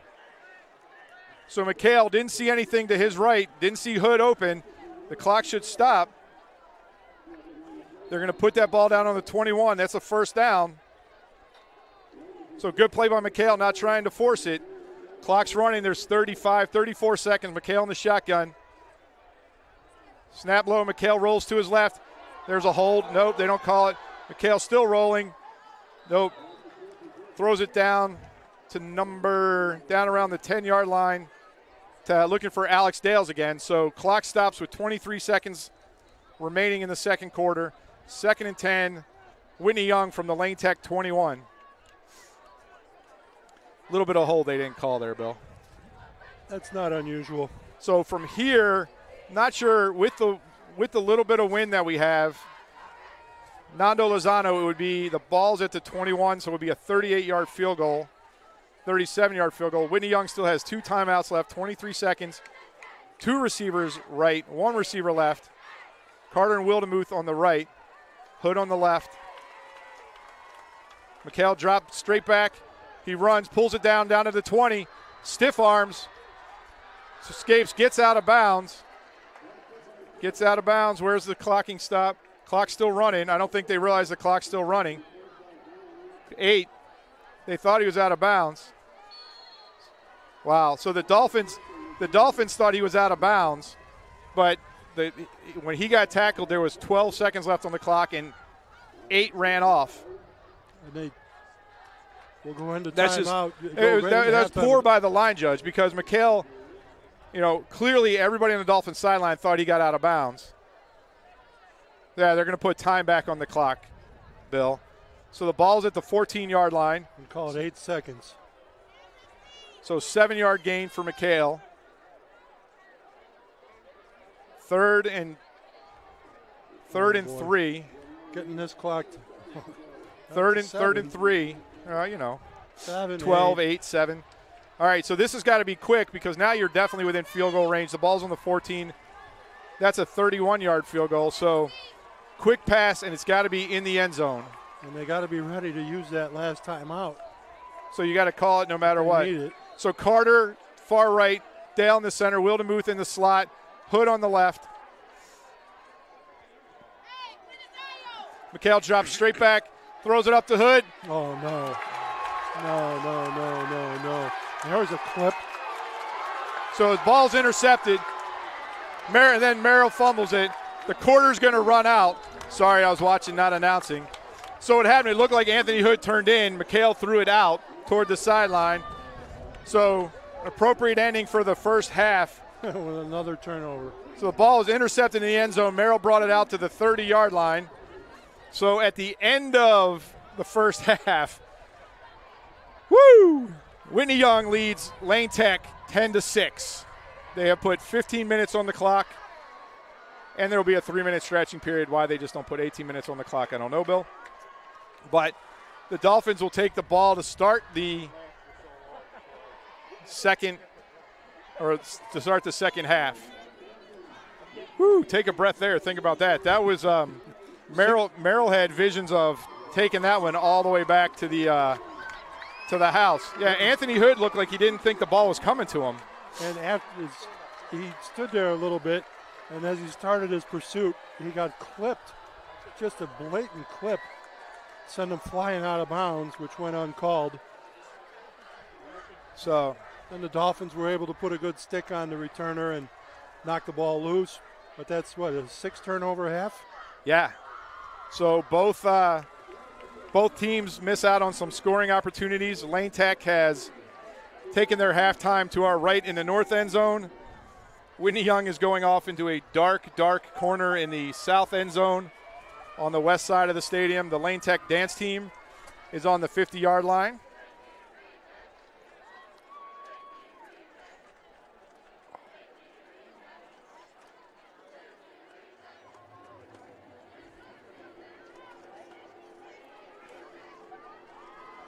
We heard the stadium announcer say that they were expecting a new scoreboard and sound system maybe as soon as next year.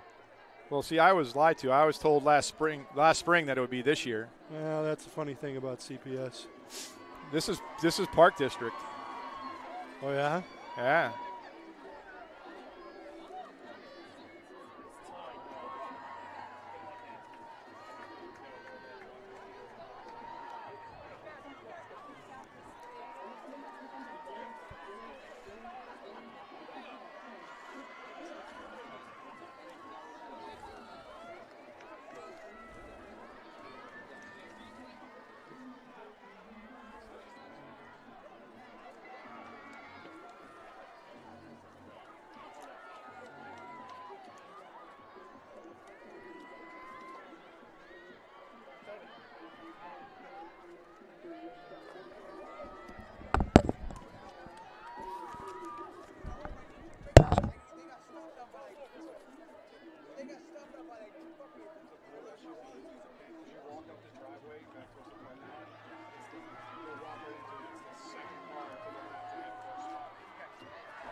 All right, what a performance by the Lane Tech dance team.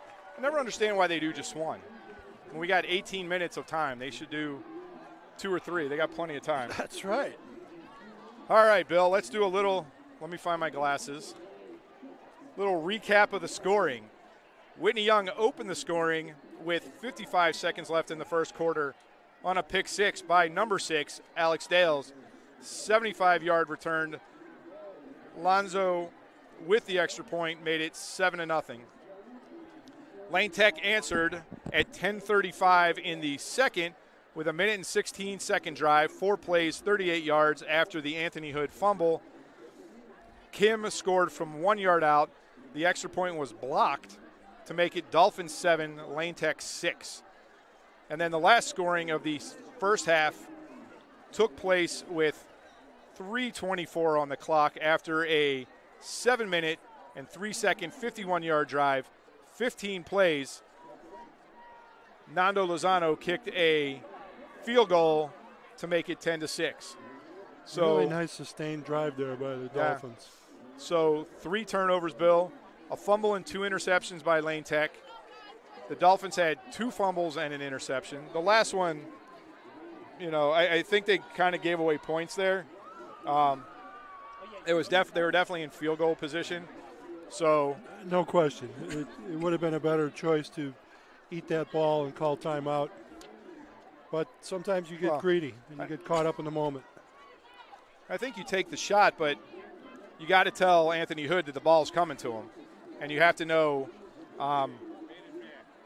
which way the ball's going. It was clearly a miscommunication because Hood turned to the inside of the field. McHale threw the ball to the sideline,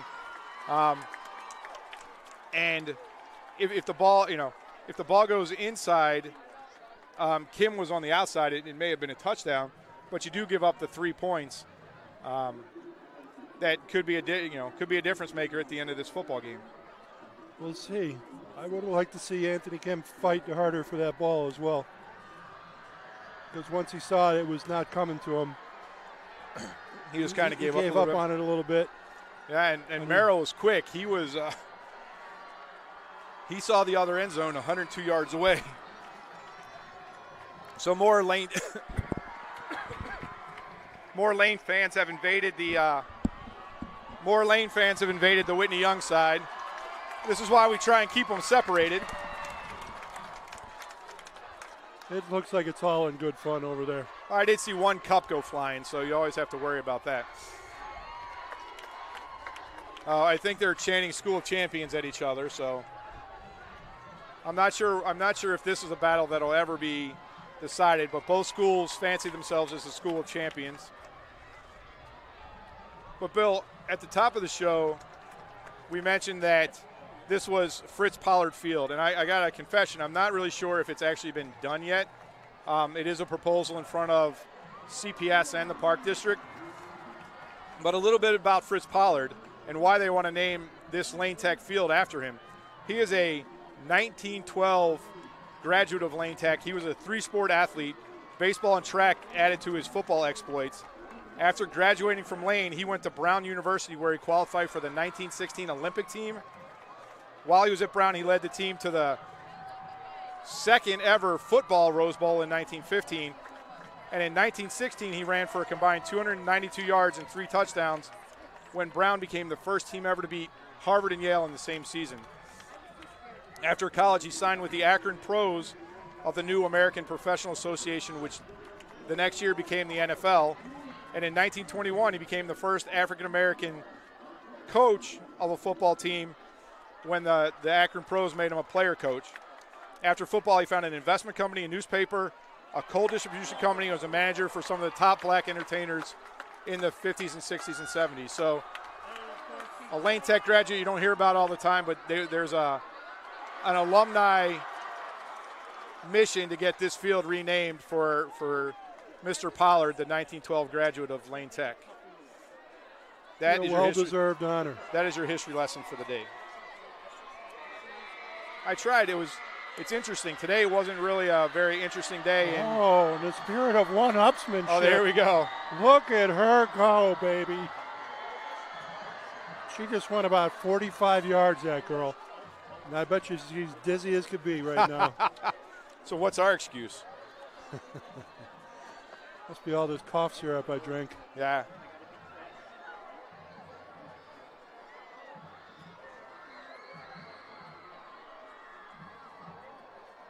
There's a color guard down in the north end zone. Yeah, I'm surprised that they have an Army Junior ROTC here at Lane Tech. I'm surprised they're not out tonight. Why don't they let the flag team out on the field? So, Bill, if you're talking to Lane Tech, what adjustments do you make for the second half? Well, offensively, like we've been talking about all game, they're staring down the receivers. But as I mentioned earlier, at this level of football, there's very few quarterbacks crafty enough to look one way and then turn and hit a receiver on the other side. But if they put a couple of receivers fairly close to each other, it'll be less obvious where they're going to throw the ball. But I think they have thrown so much that they may be able to sneak in a few runs and catch the D-line coming too far upfield and bust one up the middle. Well, they were successful with Kim in that first quarter with a couple inside runs when Adams was the quarterback. And then they went away from it. And then when Seward came in, after Adams threw his first interception, I can't remember a running play. I think it's all not been a designed one, no. Passing plays. So, what on the flip side, if you went down into that deep, dark corner over there, what would you tell the Dolphins? That they've squandered some opportunities and could be up, 10 points. But if they keep doing what they're doing, keep playing smart, avoid the personal fouls, and they got goaded into a personal foul over here on the near sideline. They, minimize mistakes. You can't have another 3 turnovers for either team. And if either team has 3 more turnovers, I can't imagine they'd have a snowball's chance of winning this game. So if you're Coach DeWalt, which quarterback do you bring in, 8 or 12? You kind of flipped them. You flipped them this game. You started number 8, and then you brought in 12 as the reliever. Now, last week when you brought in 8, you didn't. You let him stay in the game, and Adams had a great 3 quarters. He threw 3 touchdown passes, only had a late interception. But I thought it was kind of a quick hook tonight. I don't necessarily understand it. Well, we don't know if it was for the rest of the game or what the story is there, because he also looks like a much faster player.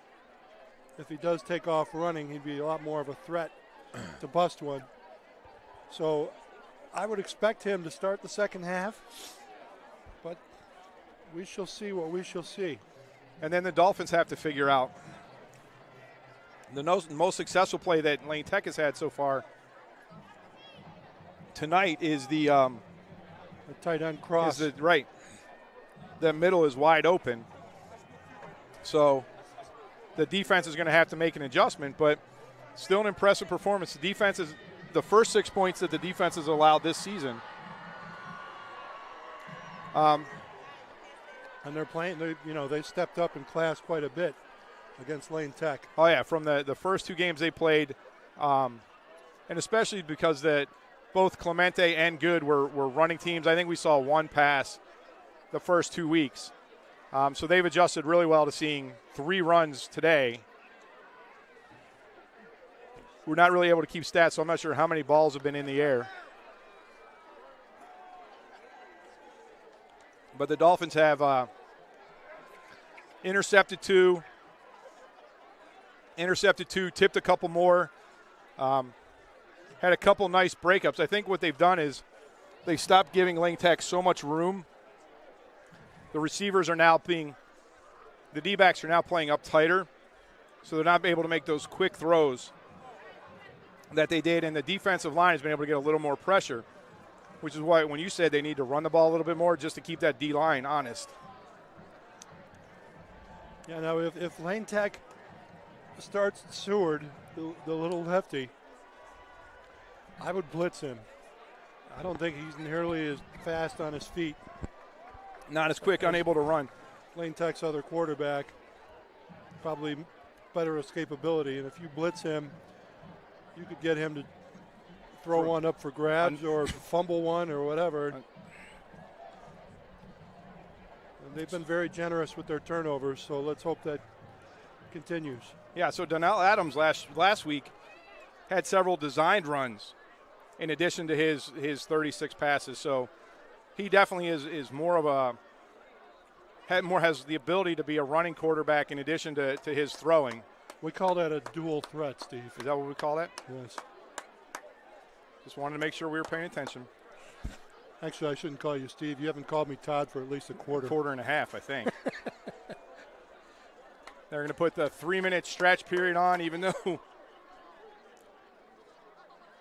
both teams are ready to go. It's really for the timekeepers to stretch out. Yeah, but it just makes us keep talking longer. Spouting inanities. It's pretty much, I don't think we can fit another person in this section, Bill. They're going to keep trying, I'll tell you that much. They just tried. I had to shoo them away. All the equipment's here, but no, they can jam in one or two more guys. And they were the academic center kids, so it was easy to ask them to go sit somewhere else. That's right. So Lane is on the field, still stretching. Or I'm sorry. Whitney's on the field, still stretching. Lane Tech down here talking to Coach DeWalt, getting ready for their kickoff.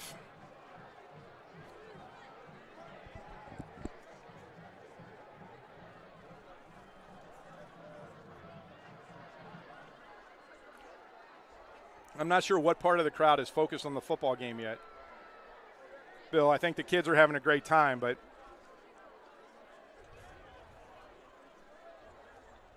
yeah, it'd be some of good them are unaware that there's a football game going on right now.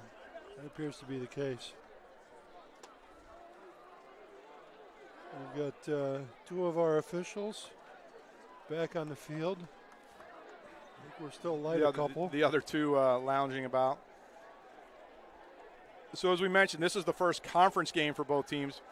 There'll be 5 conference games and a crossover game. Lane Tech already played their crossover game against Kenwood week 1. And then there is a 9th game that is yet to be scheduled, and that will be the first round of the Prep Bowl based on seeding and how you do in conference play.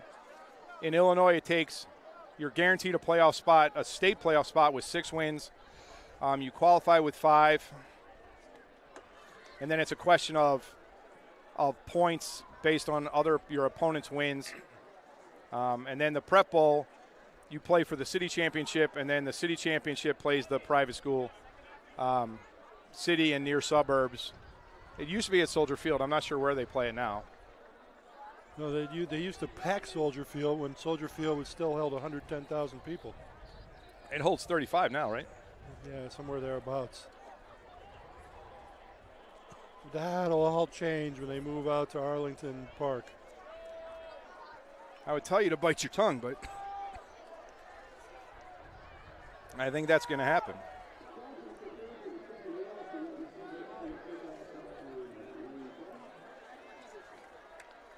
Hood and Yolich back for Whitney Young, standing on their own 15. Olson has the ball teed up at the 40, waiting for the signal from the referee. Referee gives a signal. Olson with his run-up. And we are underway in the second half. A little bit of a line drive. Yolich is going to let that go out of bounds. So Whitney Young will start with the ball at the 35-yard line.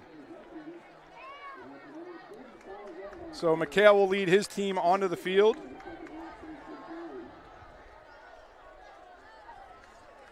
See if there's any changes.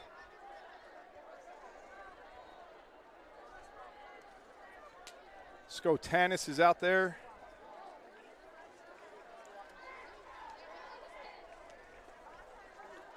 Wildemuth was out there. Now he's on the sideline.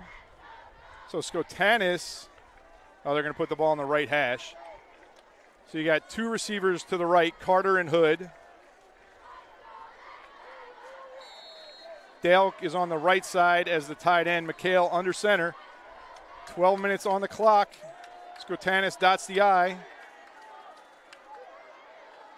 Little counter play. Nothing going. Number 39 for Lane Tech. Francisco Roman tackles Skotanis for a 2-yard loss. Little counter play from the Dolphins that time. Didn't fool anybody. Not even a little. They were all over him. So right now Lane Tech has 5 guys on the line of scrimmage, and they're walking a 6th up. Hard enough to block if you have experienced blockers, but with the 2 freshmen on the line, makes it even more difficult. Two receivers to the left, Anthony Hood to the right. Skotanis by himself in the backfield. Dale's a left halfback. Blitzing for Lane Tech. Hits Dale in the middle at the 36. Gets back to the original line of scrimmage, maybe picks up a yard. So it's going to be 3rd and 9. But right now, Lane Tech has 6 or 7 guys on the line of scrimmage. There's just no way they're going to run the ball up the middle. And McHale thought about tucking it there, found Dale. There's got to be a screen pass. Some of these receivers are one-on-one with cornerbacks. And I think that's the way you get them to be a little more honest. But right now, Lane Tech is just selling out everything. I'd go play action here. McHale in the shotgun. Takes a snap. Looks to his. There's a screen play to Dale. Center screen. Dale out to the 39. Only a 3-yard pickup. So it's going to be 4th down for the Dolphins. Smallest kid on the field took him down like it was nothing. Really nice tackle. So 4th and 6 for the Dolphins. They're going to go to punt formation. So great defensive stand right there by Lane Tech. Even though they had 6 and 7 men on the line of scrimmage, they were able to get back and defend those 2 screen plays. Kim's still a little short. He didn't learn from last time. He's backing up to his 35. Lozano's going to take the ball at the 27. Clayton goes in motion from the right to the left. Illegal motion by the Dolphins. Not sure who, but two officials saw it. It's going to put the ball on the 34-yard line, still be 4th down. Kim moves up to his 40. Cameron Shaw is talking to the coach for Lane Tech. Lozano take the ball to 22. Amos in motion. Gets not a great punt this time. It's going to bounce at the 47, and Clayton picks it up at the Lane Tech 47. So great field position for Lane Tech to start this drive with 9:25 left in the 3rd.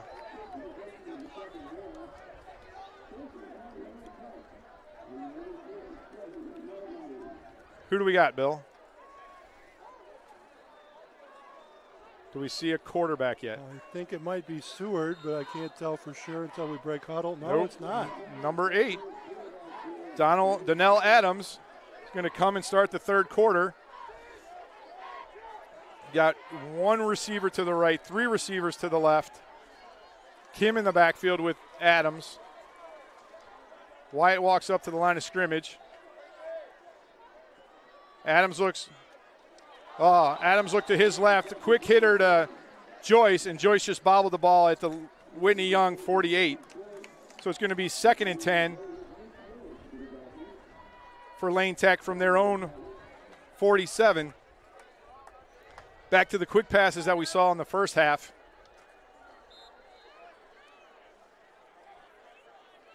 So we're going to go 3 receivers to the right this time. Benji to the left. Kim in the backfield with Adams. Adams takes the snap, looks to his right quickly, gets another drop. That's Cordero. Number 24, the senior Cordero. He's upset dropped with himself. Dropped the screen pass. Rightly so. He had a little bit of room to run out there. Not So a here you lot, go. but a little. 3rd and 10. So the strategy for Lane Tech coming out is look for some of these quick hitters. Now I might look again for Joyce over the middle or Benji on a fade. So we flipped. You got Anthony Hood playing defensive back on the left side. Now Weldemeth is against Benji, the 6'3 senior. Now he's playing press coverage. He's got Jolich over the top. And there's a penalty on Lane Tech.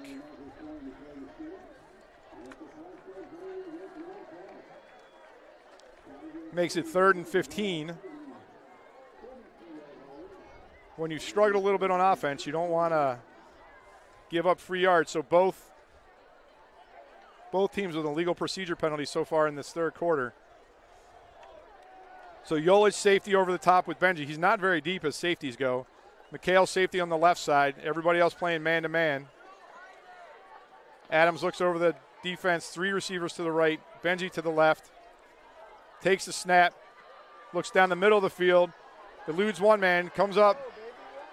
No, he stays back, completes the ball to Kim, but only for a 7-yard gain, gets back, makes it 4th and 8.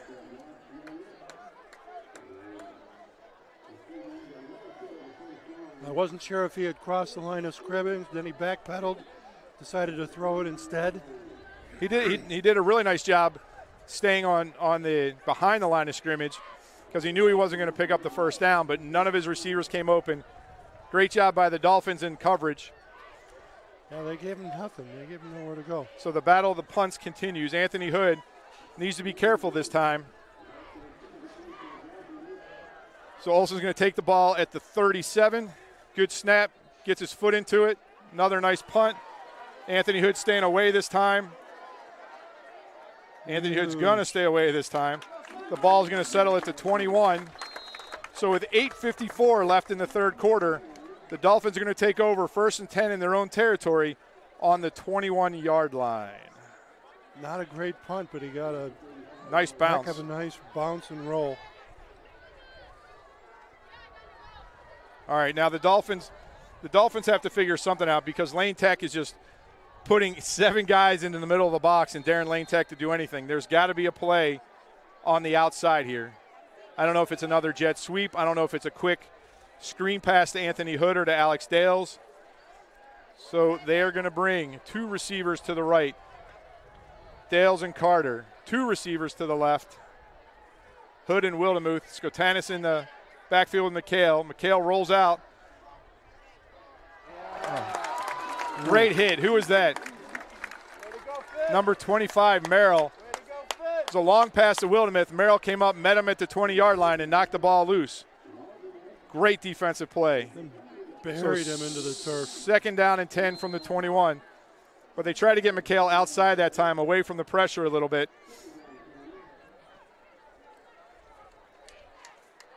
Ball's on the just inside the right hash. Sam Wyatt comes in. McHale comes back from the sideline with the play. He came up a little gimpy after that one, McHale did. Did he get hit on that? I think after he got rid of the ball, he took a little hit. So 2 receivers to the left. Might have Dale an ankle. to the right. Skotanis in the backfield. Looks like Lozano in the slot. Up the middle to Skotanis. Nothing going on. The whole Lane Tech defense meets him there. I can only hope they're trying to set something up for later on a play action because So they're going to give Frankie Yard out to the 22. that has not been there all night. So They keep going back to it. Third and 9.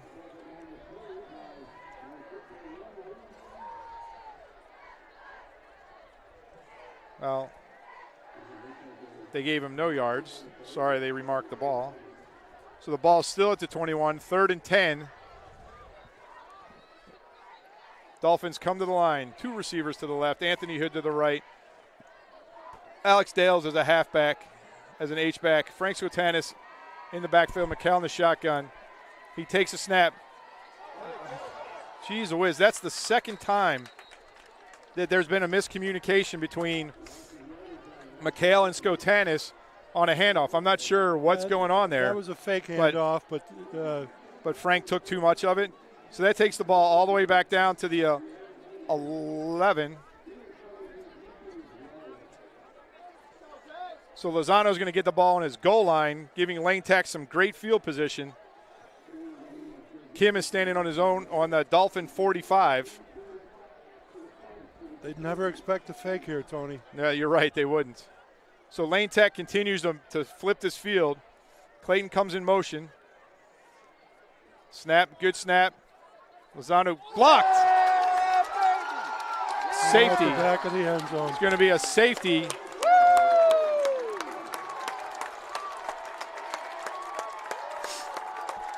So with 7:19 left on the clock,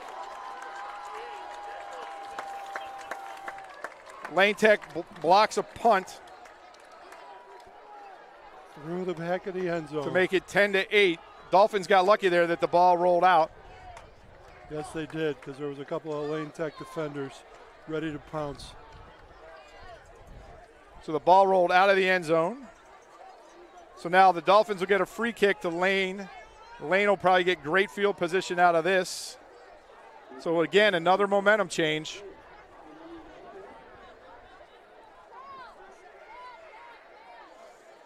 So let's see, what's Lozano going to do? Is he going to punt or is he going to kick off? Coach Fingers out into the middle of the field. The Dolphins will kick from the 20. You ever seen the onside free kick after a safety? You know, I can't say that I have.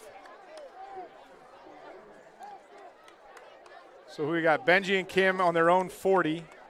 Looks like Lozano is going to, not sure what Coach Finger's talking about right now, what the conversation is. So the referee comes up to talk to Coach Finger along with back judge / umpire. Lozano is standing there. I'm not sure if Coach Finger's talking about the last play. But right now the recap, 7:19 left in the third quarter. Dolphins lead 10-8 after a Lane Tech blocked punt and safety. And the Dolphins have a free kick that they're going to kick off to Lane Tech. 2 Lane Tech receivers deep. Benji and Kim.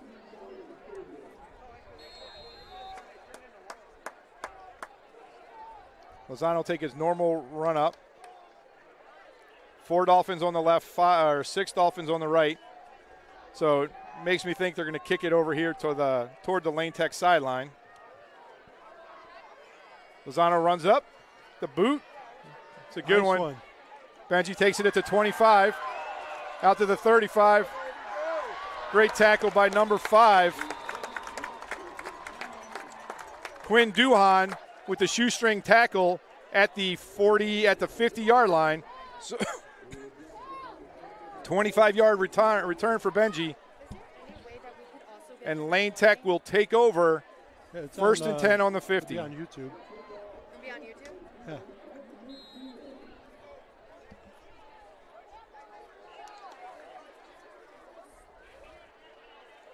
Still got Adams in at quarterback. 3 receivers to the right, Benji to the left. Kim next to Adams in the backfield. Adams takes a shotgun snap, looks to the right. Out to Kim immediately. McHale comes up, makes the tackle at the 45. There's a fumble. They're going to call it down. So a 5-yard pickup on that pass from Adams to Kim. Inside Dolphin territory to the 45. Second and 5. McHale came up from his safety position to make that tackle. YouTube, and it'll also be available after the fact. Okay. But what's the channel? The Lane Tech is going for the short passes as they come out of this second half. Everything's been either behind the line of scrimmage or just a 2 or 3 yard pass. So Adam, 2 receivers left, 2 receivers right. In the shotgun, takes a snap, looks to his left. Plenty of time, good defense. Neil Rocky, Adams takes off. Bill, that's what you were talking about. Yeah, he's got some jets. Oh, I'm surprised that's the first time he's really busted so loose. Frank Sotanis looks like he got hurt on that play. Yeah, he went limping off pretty badly. Another player's down as well.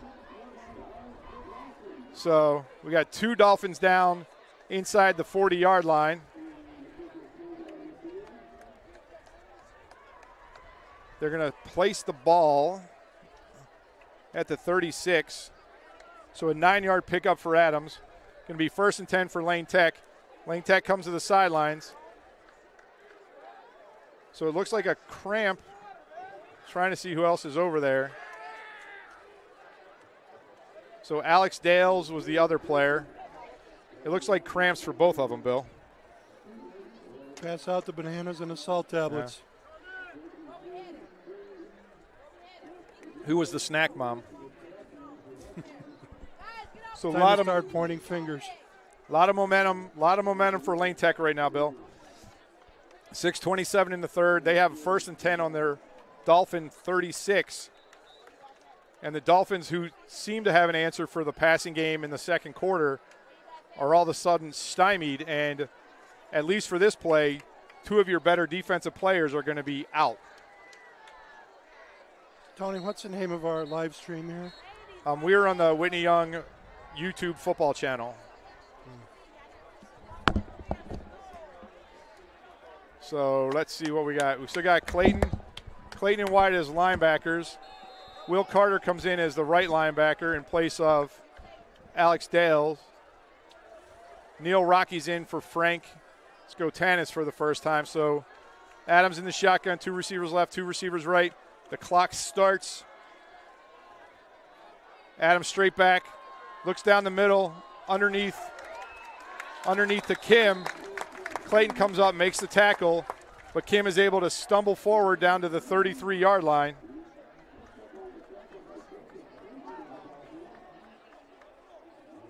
For an 8-yard gain. So 2nd and 2 for Lane Tech. Adams in the shotgun again, Kim next to him. Bill Seward is in the game in the slot. Trick play coming up. Handoff inside to Kim. He bounces it outside. 30-25. Carter gives him a shoulder. McHale comes up to finish the tackle. But the ball's down to the 20. Another first down for Lane Tech. They're moving the ball with some ease right now, Bill. They sure are. So that was what you were suggesting here. Put the ball down on the 20. So 13-yard gain.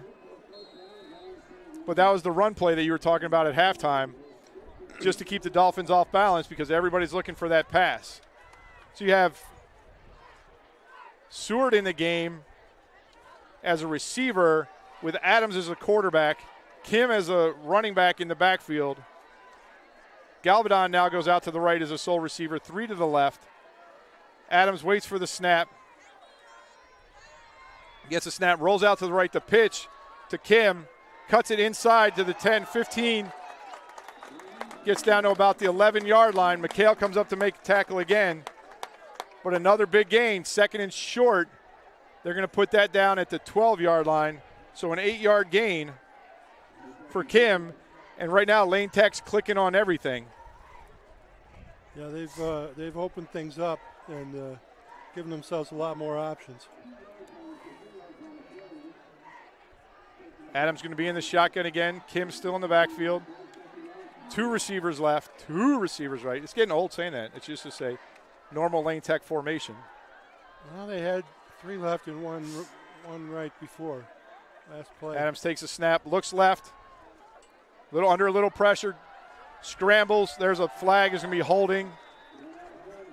So there's a flag at the 20. So here's the interesting thing, Bill. We talked about it in the first half. Holding in high school is a spot foul.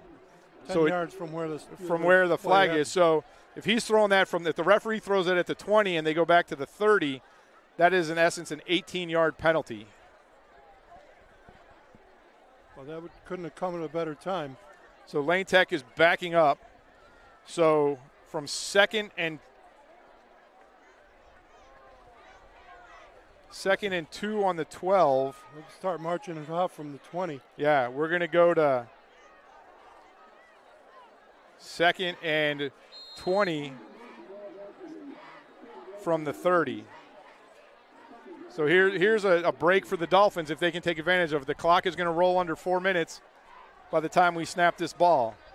So 3 receivers left, 1 receiver right. Adams in the shotgun next to Kim. Dolphins are looking for an answer right now, Bill. Adams looks left, little pressure, holding again. It's not called. There's no grounding, and that's intentional grounding. There's no outside the pocket in high school football. No, but he did have a receiver. But somewhat in the area. All right, so third down. It could go either way. I mean, he intentionally. There's no question he did not intend to hit a receiver. Yeah. But he had a receiver so in the direction of his throw. So there's no flag yet. The referees are talking about something. Lane Tech's backing up again. They're going to pick up the penalty. No penalty. All right. So here you go, Bill. 3rd and 20. It's 3rd and 20, right? They haven't changed the stick. Should be 3rd down. Yes, indeed. It should be 3rd down. It sure should. They haven't changed the stick on the other side. There you go. Now they change it. There they go. All right, 3rd and 20. 3 receivers left, 1 receiver right. Adams in the shotgun. He takes a snap, looks left, little pressure. He ducks underneath. Wyatt comes up. Adams goes down at the 34. Under pressure from Sam Wyatt, so a big sack. Nice job by Sam Wyatt keeping contained on that left side of the Whitney Young defense. Great pressure on the last 3 plays by the Dolphins. Yep, they pressured the pocket. So they flushed him they out. figured out. So 4th down. Sam kept contained, which is his job. So 4th down. Lane Tech is going to punt. So a huge defensive stand from the Dolphins right there. Yeah, it looked like the wheels were about to pop off of the Dolphins there. 3 minutes and 10 seconds.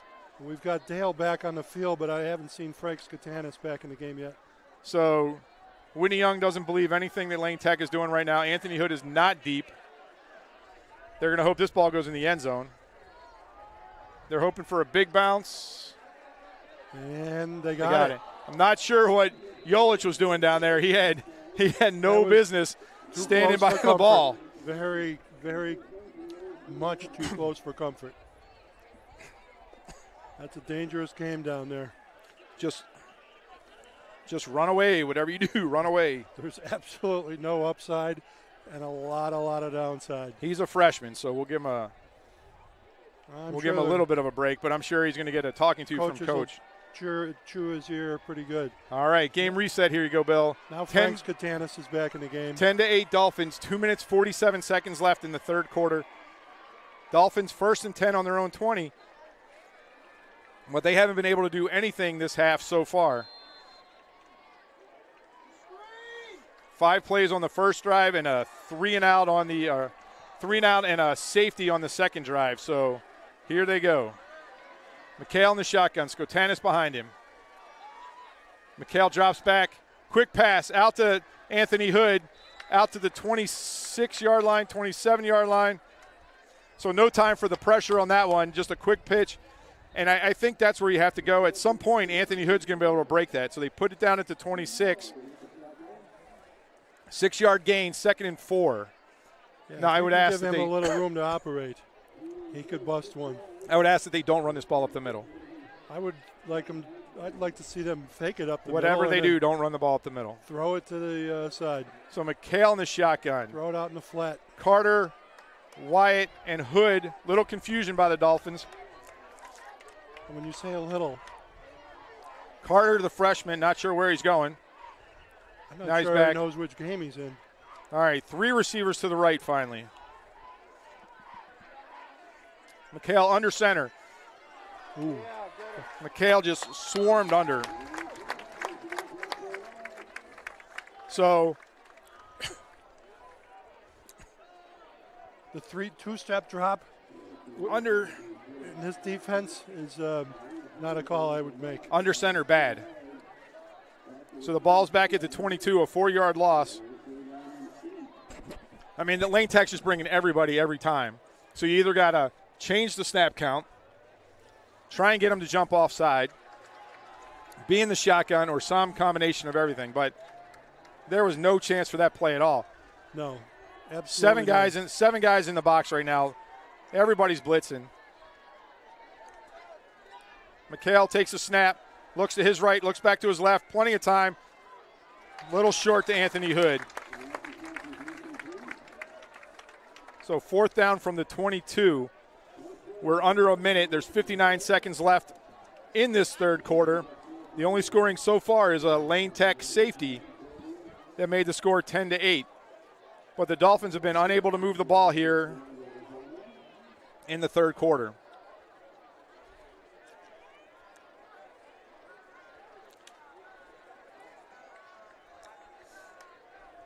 Kim stands at his own 48. Lozano's going to take the snap at his 10.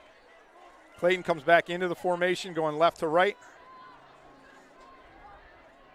Almost got it again, maybe a piece. That ball goes straight out of bounds. To see where they put it. They're going to put it right on the 37-yard line. So with 57 seconds left in this third quarter, Lane Tech in great field position again. 1st and 10 on their own 37. Young is hanging on by their fingernails here. They're going Another- to make another defensive stand. Another pick six would be nice. Anything to get out of their own end for a while. Adams still a quarterback in the shotgun. 4 receivers, 2 left, 2 right. Kim in the backfield. He looks left, goes short to Joyce.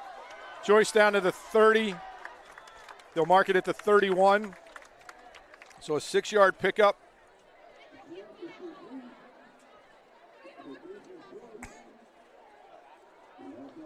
Alex Dale looks like he's still cramping there. Yep. So now Joseph Clayton is down, number 33, the sophomore. So it's I mean, this is by far the most difficult game that Whitney Young has played. But it's about 75 degrees out here right now, maybe a little bit less. And you wouldn't think that cramping would be the problem that it was when week 1 when we played in 100-degree weather. And yet this is another cramp. They're stretching him out there. So 71 degrees right now. I think you were right to say we should be blaming the snack mom. But the third Whitney Young player to cramp up here in the third quarter. We're at 39 seconds left in the third quarter. It is Lane Tech ball on their own 31, 2nd and 4. They trail the Dolphins by 2, but have pretty much dominated this third quarter. They kicked off to the Dolphins to start the third quarter, and the ball has not been I think it was across the 50 once for a play and a half. Yeah. Yeah, this whole quarter's been played So in Dolphin territory. Clayton's still got a little limp. They're going to make him, I'm assuming they're going to make him come out of the game since the Dolphins didn't take a timeout. So we'll have to see. And yet, Playbook's open for Coach DeWalt now. So there he goes. he really hasn't worked that out. He's still walking awkwardly. So Wildemuth here on Benji. Nobody really on Joyce. I think that's why he's coming open. We're counting on a linebacker to get Joyce, and that's why he's coming open in the middle. Cordero in the slot on the right. Galvadon far right. Donnell Adams takes a snap. Oh, it's on the ground a little bit. It's a run. The Dolphins stack him up. He loses a yard based on where the line judge is going. So it's going to be 3rd and 5. I don't know that was a designed run. It might have been, but the think snap was so bad that he panicked a little bit. Right, the ball bounced back to him. So here you go, another big play. Coach DeWalt's going to take a timeout to talk about this. He knows how big a play it is. But I think you're in 2-down territory here, Todd. 9 seconds. Oh, no, that was 9-0. That was the end of the quarter. My fault. So, end of the quarter, we are entering the fourth quarter with the Whitney Young Dolphins clinging to a 10-8 lead. It is 3rd and 5 for Lane Tech. The ball is on their 32-yard line. You know, if it hadn't been the end of the quarter, it would have been a perfect time for a timeout because this is a crucial play. Yeah, I mean, this is definitely 2-down territory. And while you have a field goal kicker, I don't think you're kicking a 30, 49-yard field goal right now. You've been successful with these short passes that you can go have Joyce run across the middle. But whatever's happening on the line, Bill, I'm not sure. The Dolphins are getting a lot more pressure now than they were getting earlier. Yes, they are. And if they can maintain that pressure and get up in the quarterback's face, it would go a long way towards helping them make this stand, which is So the Lane Tech is now going if Lane ends up with points here. South to north. They come out 3 receivers left. No, 2 receivers left, 2 receivers right. Galvadon and Cordero on the right. Kim in the backfield. Adams in the shotgun. 12 minutes on the clock. Adams takes a snap, looks left. He's going to get out of the pocket. Benji comes back. They're going to call that a complete pass down to about the 23-yard line. He's done a pretty impressive job of hooking his toes on the sideline there. So a pickup of 9 when they needed 5. So first down for Lane Tech. They'll put it on the 24, so a gain of 8. Yeah, nice play by Adams to scramble out to his left. Benji to come back for the ball and tiptoe along the sideline, get his foot in. So time for a defensive stand for the Dolphins. 2-2 again. Kim in the backfield. Adams waits for the snap. Oh, Adams pulls it out, a design run. He's trying to beat Rocky to the sideline, to the corner. Rocky runs him out of bounds for about a 1-yard gain. So second and long. Oh, they're going to say he lost a yard. Rocky might have got a little lucky there because he lost contain. If Adams got around that corner, he had some room. So second and 11 from the 25-yard line. 11:45 left in the game. Lane Tech has dominated this second half. Adams waits for the shotgun snap. Kim to his right. He looks to his right. Goes short, up, overthrows Kim. The same play that Alex Dale intercepted the last time. That ball was overthrown. So third down and 11 from the Dolphin 25. I do love the wheel route, though, Bill. You just have to – I think you have to have a little more patience when you run it. Yeah, he had a little too much zip on that one. So Joyce is going out to the slot, the left slot. I would look for him coming across the middle. Clayton's back in the ball game after his cramps. Maybe need some inside pressure from big Tommy Basario right now. Adams takes a snap, drops straight back, steps up, looks again, let Merrill. That ball is being called incomplete. That was close to a lateral, but it brings up fourth down and 11 from the 25. So that was the Merrill, and just standing here, Bill, Merrill goes 5'6". Yeah, he's a They didn't have height and weight for him on the roster. But so Adams comes over to the sideline, talks to DeWalt. Are they going to punt, Bill? And I think they're going to kick the field goal. Or they're going to kick the field goal. So they're going to put this ball down at the 32. This kid's definitely got the range. They're going to put this ball down at the 32, so it's a 42-yard field goal. He's got a low trajectory, even on his closer kicks. So if we can get some pressure. Snap is bad. Snap. Skotanis and Rocky bring down Galvadon, and Whitney Young holds again. Whitney has dodged a lot of bullets here. Whitney Young survives another long drive, so they take over now, Bill, with a little bit of operating room. And if they can put together another drive like they had in the second period and take some time off this clock, and remember, they have a field goal kicker that could give them a 5-point lead and force Lane Tech to score a touchdown. So 11:27, first and 10 from the Whitney Young 30-yard line after a bad snap on the field goal attempt. See a little play action pass here. Something. 1, 2, 3, 4, 5, 6, 7 guys on the line of scrimmage right now for Lane Tech, and Whitney Young's going to take a timeout. Whitney Young, that's the second 2 out of 3 plays, Bill. They've been a little bit confused.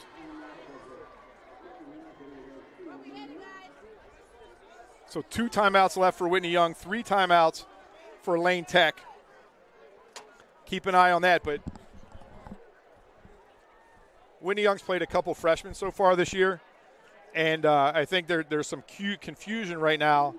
Will Carter not exactly sure where he's going. But the adjustments that Lane Tech has made in the second half have been impressive. They have just stifled this Dolphin offense. They sure have. Young's not been able to get anything going. You think that just, a first down here would give the Dolphins a little bit of momentum. Yeah, they need to get some confidence back.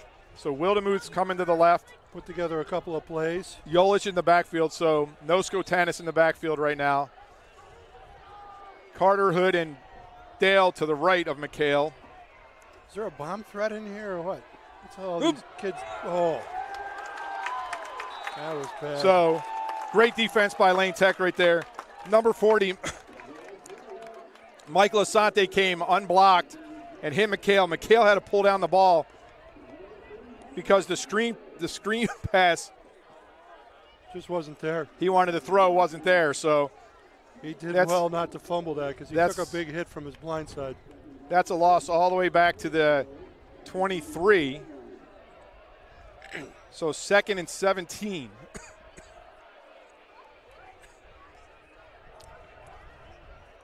I know, this is where they've done their best work, Bill. That's true. They force a defensive offside and then a defensive hold.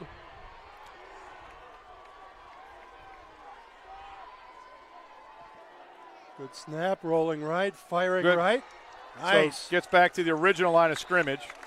So McHale's just trying to roll away from pressure. So it's going to be 3rd and 10. Ball's back on the 30-yard line.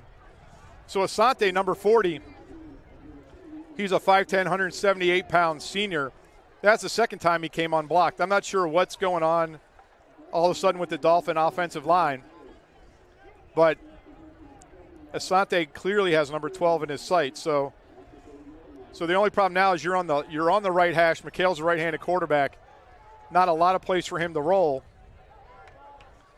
You have 2 defensive backs on 3 receivers over here. There's a chance that you have somebody open on this side. McHale drops straight back, looks. He had the receiver. It looked like it was dropped. Not a great throw, but a catchable one. They tried to go quick, just a little quick hook about 5 yards, and McHale threw it a little bit too far toward the boundary. So, once again, we will have a punt by Nando Lozano. 9:43 left in the game. Ball sits on the 30. Lozano will catch it, the snap at the 17. Kim back on his own 40.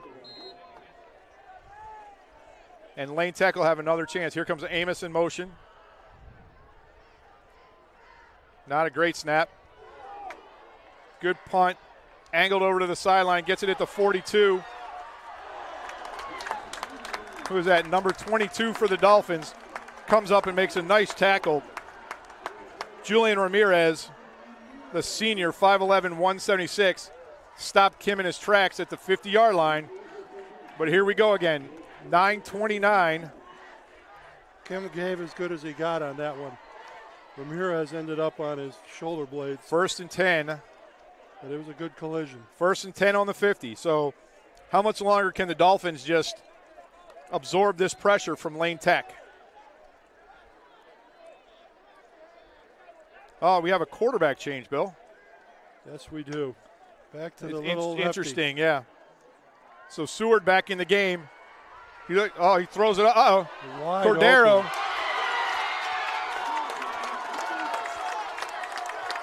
Wide open. Anthony Hood busted coverage on that. McHale came over to push Cordero out of bounds. Oh, it's coming back.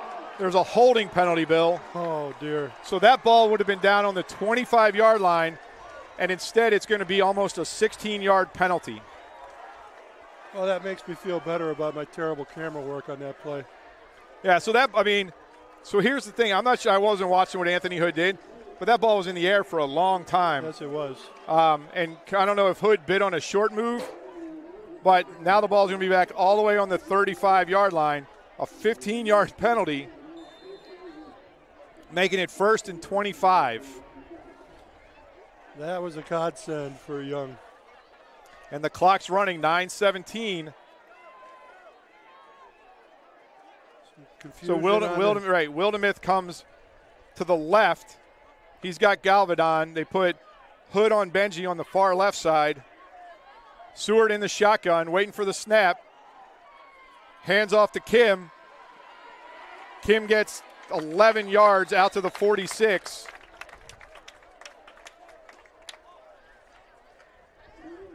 Oops.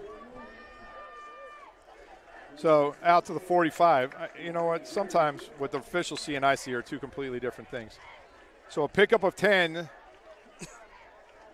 It did look like 55. Even the scoreboard has 14.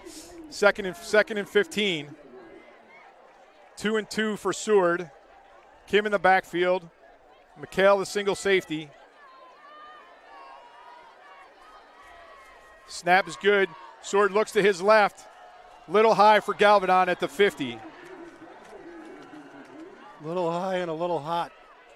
So Galvadon was open. So it's this back and forth where the Dolphins figure out how to cover Lane Tech, and then Lane Tech runs some new routes at them, and they get open.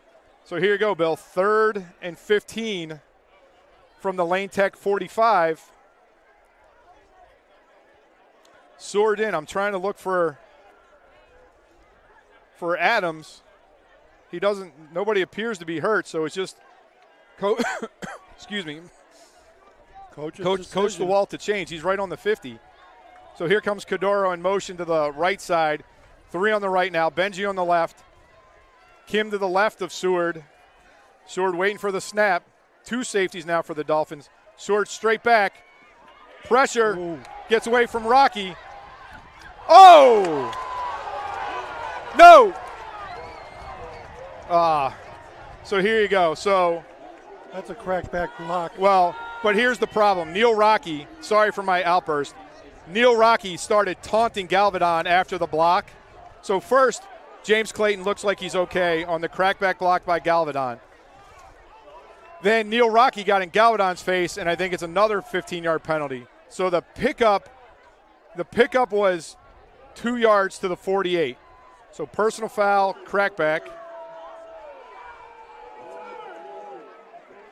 So they didn't call taunting. So the play goes for 2 yards. No, the play goes for 7 yards to the Dolphin 47. And then it's going to go back 15 yards from there back to the 35. That's why you don't allow those blocks anymore, because he absolutely wiped them out. Yeah. So the ball's on the 35, so it's back to 3rd and 25. So nothing deep for the Dolphins. The Dolphins linebackers just backed way up. Seward takes a snap to his left a little bit. Skotanis gets him to throw it up. Nothing. No receivers there. Near him. So now you got 4th down, 25. Sorry, folks, getting a little exciting. The ball's on the 35. So penalties, in essence, a 15-yard holding penalty, and then the 15-yard crackback block have taken a drive that started on the 50, put it on the 35.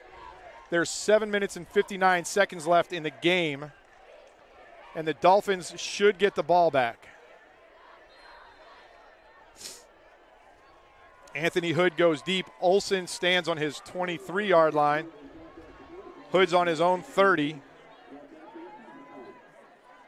Good snap. Good kick. Very Anthony good Hood. kick. That's fair kick of the game. And he muffed it right into Lane Tech defender's hands. Anthony Hood drops the ball for the second time. Anthony Hood drops the ball for the second time. The clock didn't, so Lane Tech's going to get the ball on the 20-yard line. That's a very costly mistake. And so here's Anthony Hood's a sophomore. He thought because he called a fair catch that it was his ball. So the ball gets put down on the 22-yard line. He's had a rough night back there. So we're going to call it 7:50, Bill, on the clock. Seward still at quarterback, 2 receivers left and right. Kim in the backfield. Hood needs to get where his feet are right now, make sure nothing happens, because their favorite receiver is Benji, who he's covering. The snap, inside handoff to Kim. Nothing going. Amos, number 9, with the first contact. Rocky brings him down. He's able to squirt his Second way down for 3 yards. Should have been no Ball's gainer. on the 20. Called a 2-yard gain, 2nd and 8. There's only so many mistakes the Dolphins can handle tonight. So there's a timeout. Lane Tech's taking their first timeout. So both teams have 2 timeouts left. Just to reset, Whitney Young leads 10-8. There's 7 minutes and 21 seconds left in the game. And Lane Tech has the ball 2nd and 7 on their own 20-yard line.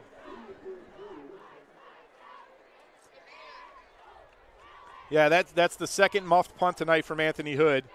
And that one he thought, because he fair caught it, that it would still be his ball.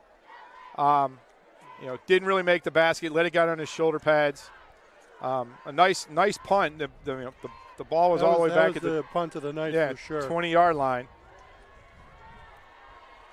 But so Lane Tech is still going to go. Seward's coming back on the field, the junior, number 12. Kim is going to be his running back. Benji and Cordero to his left. Galvadon and Joyce to his right.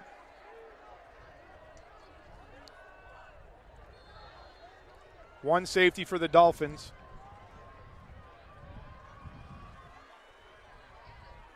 Seward waits for the snap, takes it, handoff. Oh, there you go. Who was that? Amos. It's getting a little chippy out there. Amos with a great tackle in the backfield. Tommy Basario has to be careful because he knocked the lane play over super late. So that's a loss of 3 back to the original line of scrimmage. So 3rd and 10 from the 23. Remember, Lane Tech has a field goal kicker. So from right there, it's a 40-yard field goal attempt. 2 receivers left, 2 receivers right. I'm going to say that in my sleep tonight. Sword waits for the shotgun snap. Kim to his right. Sword looks left, takes a couple steps up, throws it. Great hit. Who was that? The freshman Jolich met Cordera at the 4-yard line and knocked the ball loose. So here you go, play. Bill. Perfectly timed. 4th and 10 from the 23. He hit him just as the ball got there. Perfectly timed. Good throw. Good throw. Great play by Jolich, the young freshman. Yeah, the receiver so here we go. was briefly open. Olsen comes out. They're going to put the ball down on the 28 yard line. Okay. Which is short. It's only 5 yards. So. And this kid kicks with a very low trajectory. 38-yard field goal attempt. Bad snap on the last one. 6:33. Better snap. Amos with the block. Amos got through the line and he blocked it. Whitney Young survives another mistake. What a play. The senior Dolphins have 9 lives tonight. The senior number 9, Malik Amos, 6'3", 238, got through the line and took the ball off of Olsen's foot. That ball didn't even get in the air. So here you go. No, he smothered that. 6:29. Not that you know it from my camera work. I was anticipating the kick going up in the air. 1st and 10. The ball is placed on the 30-yard line where it was the last time. All right, so under center, McHale, last time he was there, it wasn't pretty. There's 2 guys standing over the center. He gets back to Skotanis. Skotanis gets to the second level. He gets outside of the 40, 45, stays in bounds. Stays in bounds at the 50. A 20-yard pickup for Frank Skotanis. The problem with that blitz, Bill, is that if you can get past that initial line, you're going to go a long way. So 1st and 10 for the Dolphins for the first time this half, touching the 50-yard line. The clock's going to continue to run. We're at 6:15. Lane Tech has 2 timeouts left. And after 2 missed field goals, you can see the Lane Tech defense holding their head a little bit. They have 7 men. There's another timeout. Whitney Young has taken their second timeout. Oh, boy. So the Dolphins have 1 timeout left. Lane Tech has 2. The ball rests at the 50. What do you want to call that? 6:07, 6:0? Yeah, let's say 6:07. Something between 6 minutes and 6 minutes and 10 seconds. Both teams with their coaches on the sideline. The ball nose rests on the 50-yard line. 1st and 10 for the Dolphins. That was the biggest play of the night, Bill. That 20-yard run from Skotanis. And it couldn't have come at a better time. And he stayed in bounds. So the play still went up the middle, but there was just enough of a crease for him to get through. So the Dolphins come to the line. McHale leads his team out. Skotanis in the backfield, 2 receivers to the right. Hood, the single receiver. The single receiver on the left. Lane Tech's offsides. I mean, Skotanis again. The 50 gives a little leg all the way down to the 43. So Frank got to about the 47-yard line, gave a fake to the outside, came back inside, picked up 7. So 2nd and 3 for the Dolphins in Lane Tech territory, and Neil Rocky is down on the field. So this is Neil's first game back. Neil's first game back, not sure what happened, but another great run from Skotanis. Same way between the center and the left guard. There was enough room for him to get through. Picked up 7 yards, cut it back to the middle. The ball's resting on the left hash. 5:44. The clock should wind as soon as the referee whistles it back into play. We're looking at Lane Tech right now, Bill. They're down taking a knee because of the injury, but there's some heavy breathing and some heads hanging a little bit. They need somebody there to make a big play. Well, both teams are in need of a big play, but the So- Dolphins have dragged some, got some momentum back going. You know, another first down without timeouts would take 2 more minutes off the clock. So Coach DeWalt would have to start considering when he takes his timeouts. If the Dolphins can pick up this 3 yards. And here's where you might do the success of this play, Bill, is now you roll McHale. The ball's on the left hash. Roll McHale out to the right. Let him either run for it or set up a quick pass to Hood or Dale and pick up this first down. Yeah, they'll have a couple of good cracks at the first down, and like you say, tick-tock, tick-tock. Because the same thing goes with 7 guys. Lane Tech has 7 guys on the line of scrimmage. If you get anything outside, it's going to go for a decent-sized play. So they're still looking, excuse me, still looking at Rocky. Looks like his right ankle. Well, now they're stretching him out. Well, that's better. Now it looks like a cramp, which is good news if that's what it is. I mean, Better than an ankle. Good news for us, not necessarily good news for him because they hurt like a banshee.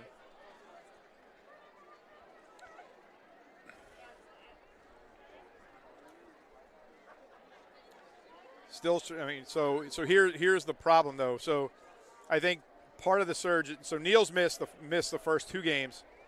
Came in today, having him on the offensive line has created the surge on these last 2 plays. So now you're gonna have to bring back in one of the younger guys. So Neil's up. He's gonna limp off, but it looks just like a calf cramp. But I think he's also been key on your defensive line, causing some of that pressure. Yeah, let's hope he's able to walk that one off, get some fluids in him, come back in and finish this one. Or the other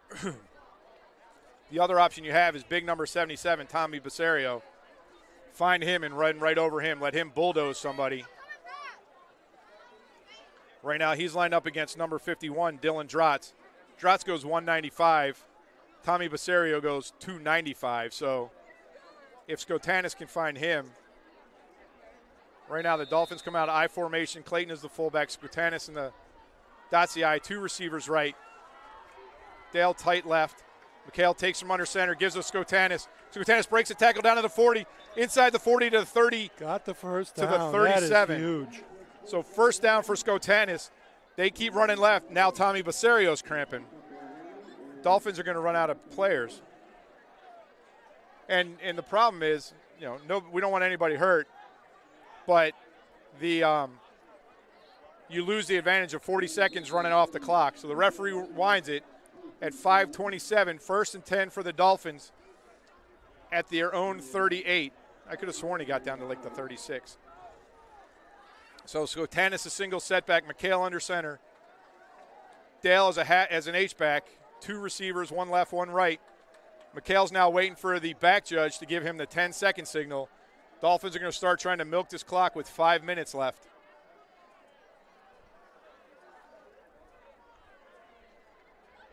McHale takes it from under center, gives it to Skotanis. Skotanis back up the middle, about 2 yards this time. It's going to be 2nd down and 8. And he has got that ball wrapped up with both arms. Yeah, we're not going to give that ball up. We don't want to see another. They're only going to give him to the 37, so a 1-yard gain. One day I'll watch the same game that the officials watch. So McHale comes back from the play. The clock's running under 4:30. So another first down would force Coach DeWalt to start taking his timeouts. McHale goes under center, I formation, Clayton and Skotanis. Hood to the left, Wildemith to the right. McHale waiting again for the back judge to give him the signal that the play clock is under 10 seconds. It's going to be under 4 by the time they snap this ball. McHale takes him under center. Skotanis breaks left. Inside the 35 to the 34. Pickup of 3. It's going to bring up 3rd and 6. And they are running left. Right now, big Tommy Basario is paving the way. So they're going to put this ball down with 3:39. So McHale will try to get this under 3 minutes before he snaps it. Clayton out, Sam Wyatt comes in. Skotanis is trying to stretch out his cramps right now. Dolphins are huddled at the 42. Carter goes right, Hood comes left. Skotanis is the sole set. We got Wyatt as an H-back. Dale lined up as a tight end. McHale in the shotgun. 8 Lane Tech players in the box. McHale takes a snap. Looks deep. Throws. Got a man open. Incomplete. So down the middle to Alex Dale. 2 receivers on him, but that ball was put up where only Alex Dale could get it. So right now you got 4th and 6 on the 34. The Dolphins look like they're going to go for it, Bill. Under 3 minutes. That pass stopped the clock at 2:57.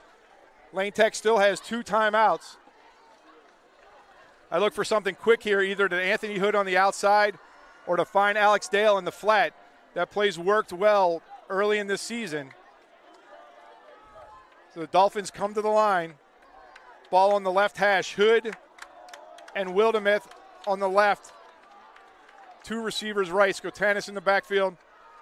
There you go. 5-yard. Lane Tech just made a mistake. That was a mistake by Lane Tech. That was a bad mistake. That's going to put the ball on the 29-yard line and make it 4th and 1 instead of 4th and 6. Lane Tech has really. Oh, no. They're going to. Yeah, okay. They have really stepped on their own. So they're going to put the ball down at the 29. It's not even a yard, Bill. The yard marker is just inside the 29. Yep. I wouldn't be surprised to see McHale under center maybe and try and sneak this. But, yeah, it's about half a yard. There's 2:57 left in the game. McHale's going to go under center. I formation, Clayton and Skotanis, 2 receivers. Well, there are now 9 guys in the box. Let's do it the easy way and go hard count again. Yeah, there's a big push in the back. Easy. So McHale picks up down to the 26, 27. They're going to give him to the 27. So a 2-yard gain, picks up a big first down, and the clock is running at 2:49. Now Lane Tech is forced. Lane Tech is forced to take a timeout. So that's their second. So 2:47. Skotanis is on the ground on the sideline getting his cramps stretched out. So Lane Tech only has 1 more timeout, Bill. So if they take that at 2:35, then Lane can run another almost 90 seconds off the clock. Without doing anything. Right, so Lane's best case right now is a turnover, but barring that, best case is getting the ball back with about 35 or 40 seconds left. So the ball sits at the 26-yard line. 1st and 10 for the Whitney Young Dolphins. Dolphins lead 10-8, 2 minutes and 47 seconds on the clock.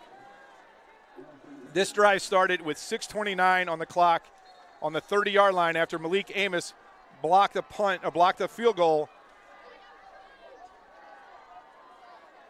So the Dolphins have finally, this is their first sustained drive of the second half. I would run it to Skatanis once here, and then fake it to him and sprint McHale out to the right. One more timeout for Lane Tech. Dale goes in motion left to right. McHale under center, I formation. Skatanis takes the ball, bounces it outside, inside to the 20, inside to the 24. They're going to put the ball down at the 24, so a 3-yard gain, 2nd and 7. So now you got a lane player down, which stops the clock, which kind of messes up the math I just did.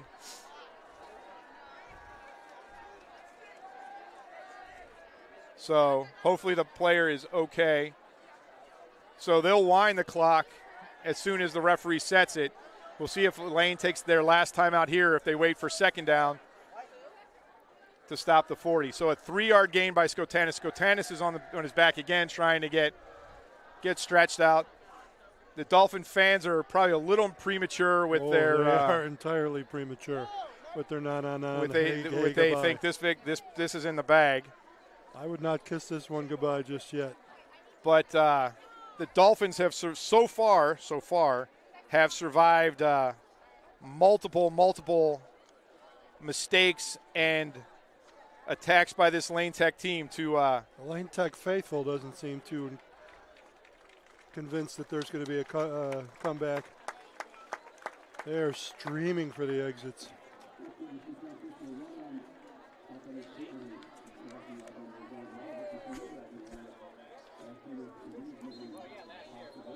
So the referee now calls the Dolphins back. 2:35.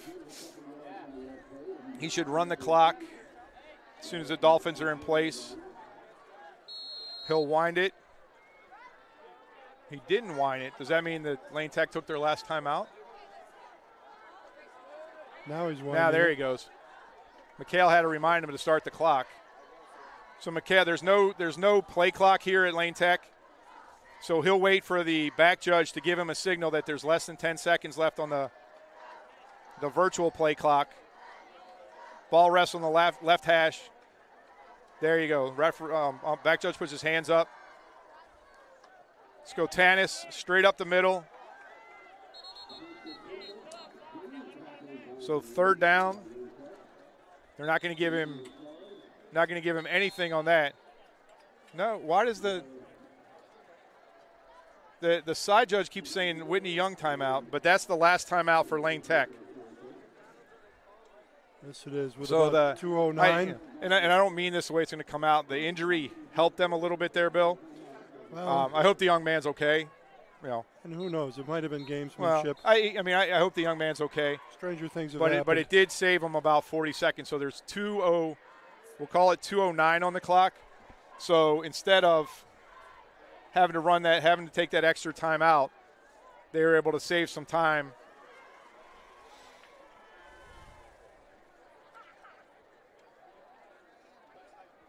So 3rd and 7, this ball will be snapped with, what are we calling that, 2:09?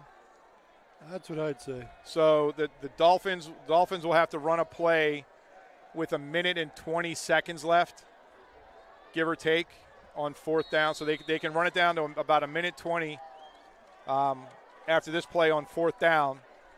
And that'll give, whatever they decide to do there, that'll give Lane Tech about 1 minute to drive 80 yards. McHale rolls outside, gets outside contained, cuts it back up inside. 1st down to the 15-yard line. That should ice the game. Yes, it McHale should. rolled out to his right. One man to beat. He cut back inside him. That was a nice call. They're going to put the ball down nice run. Inside the 16-yard line, which gives them a 1st down, and that should ice the game. That's an 8-yard pickup for McHale. The ball rests at the 16. That's a 1st down. The clock is running at 1 minute 37. Now the Whitney Young faithful can start their chant. It is time for victory formation. No more timeouts for Lane Tech. The great call and the great finish of the run to get past that. Yeah, he cut it back line to inside. gain. He could have tried to cut it outside, but that would have put him in danger of going out of bounds. So, Bill, this drive started with 6 minutes and 29 seconds left in the game. McHale takes a knee with 1:09. The clock runs, so they have to snap it 2 more times. And for the first time since 2011, Whitney Young will leave Lane Tech Stadium with a victory. Big Not a- victory. They dodged a lot of bullets Not tonight. a pretty game. No, not by any stretch. Not a pretty game, but 10-8 is still a win. All right, so there's 35 seconds left. They will not have to snap it again. The Dolphins will win this football game and let the celebration commence. Right now you can see how much this game meant to everybody. The Dolphins are going crazy in front of their fans, and I see some Lane Tech helmets on the field. Coach DeWalt is not happy that somebody just threw their helmet. So we'll recap in a minute, but the final whistle blows. Whitney Young 10, Lane Tech 8. Quite the impressive second half performance by Lane Tech. They just could not put the ball in the end zone or get a field goal kicked.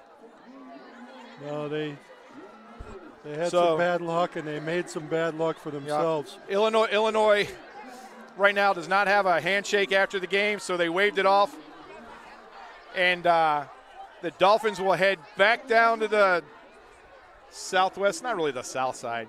Will head back down to Adams Street with a victory. So, Bill, I would ask you, normally we do players of the game, but I'm not sure that we have anybody. I'd have to go just for the last drive, Frank Skotanis, and what he did in that last drive to ice this game for the Dolphins. Yeah, it wasn't pretty, but you know what? Those were huge runs when they needed them the very, very most. So I would agree with that pick. And then Lane Tech, I think I have to go with the quarterback combo. They did their best to keep the ball flying around the field and did a good job in the second half. They both played well. So any final thoughts on your first high school game in several years? It's a beautiful night to be out here. I enjoyed every minute of it. We may have set football back 20 or 30 years. Well, all righty, guys. Just a reminder, we'd like to thank all the great folks at Whitney Young High School for their help tonight. Head coach Dan Finger, principal Dr. Joyce D. Kenner, and athletic director Chris Cassidy.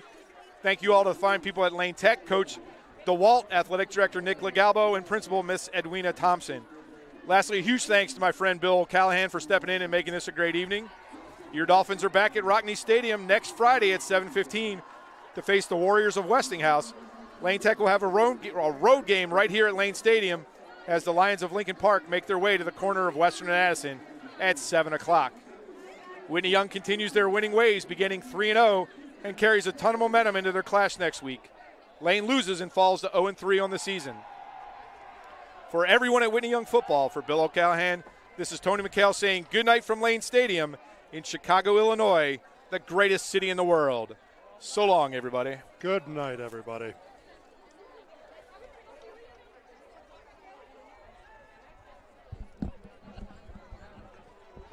Can I start sweating?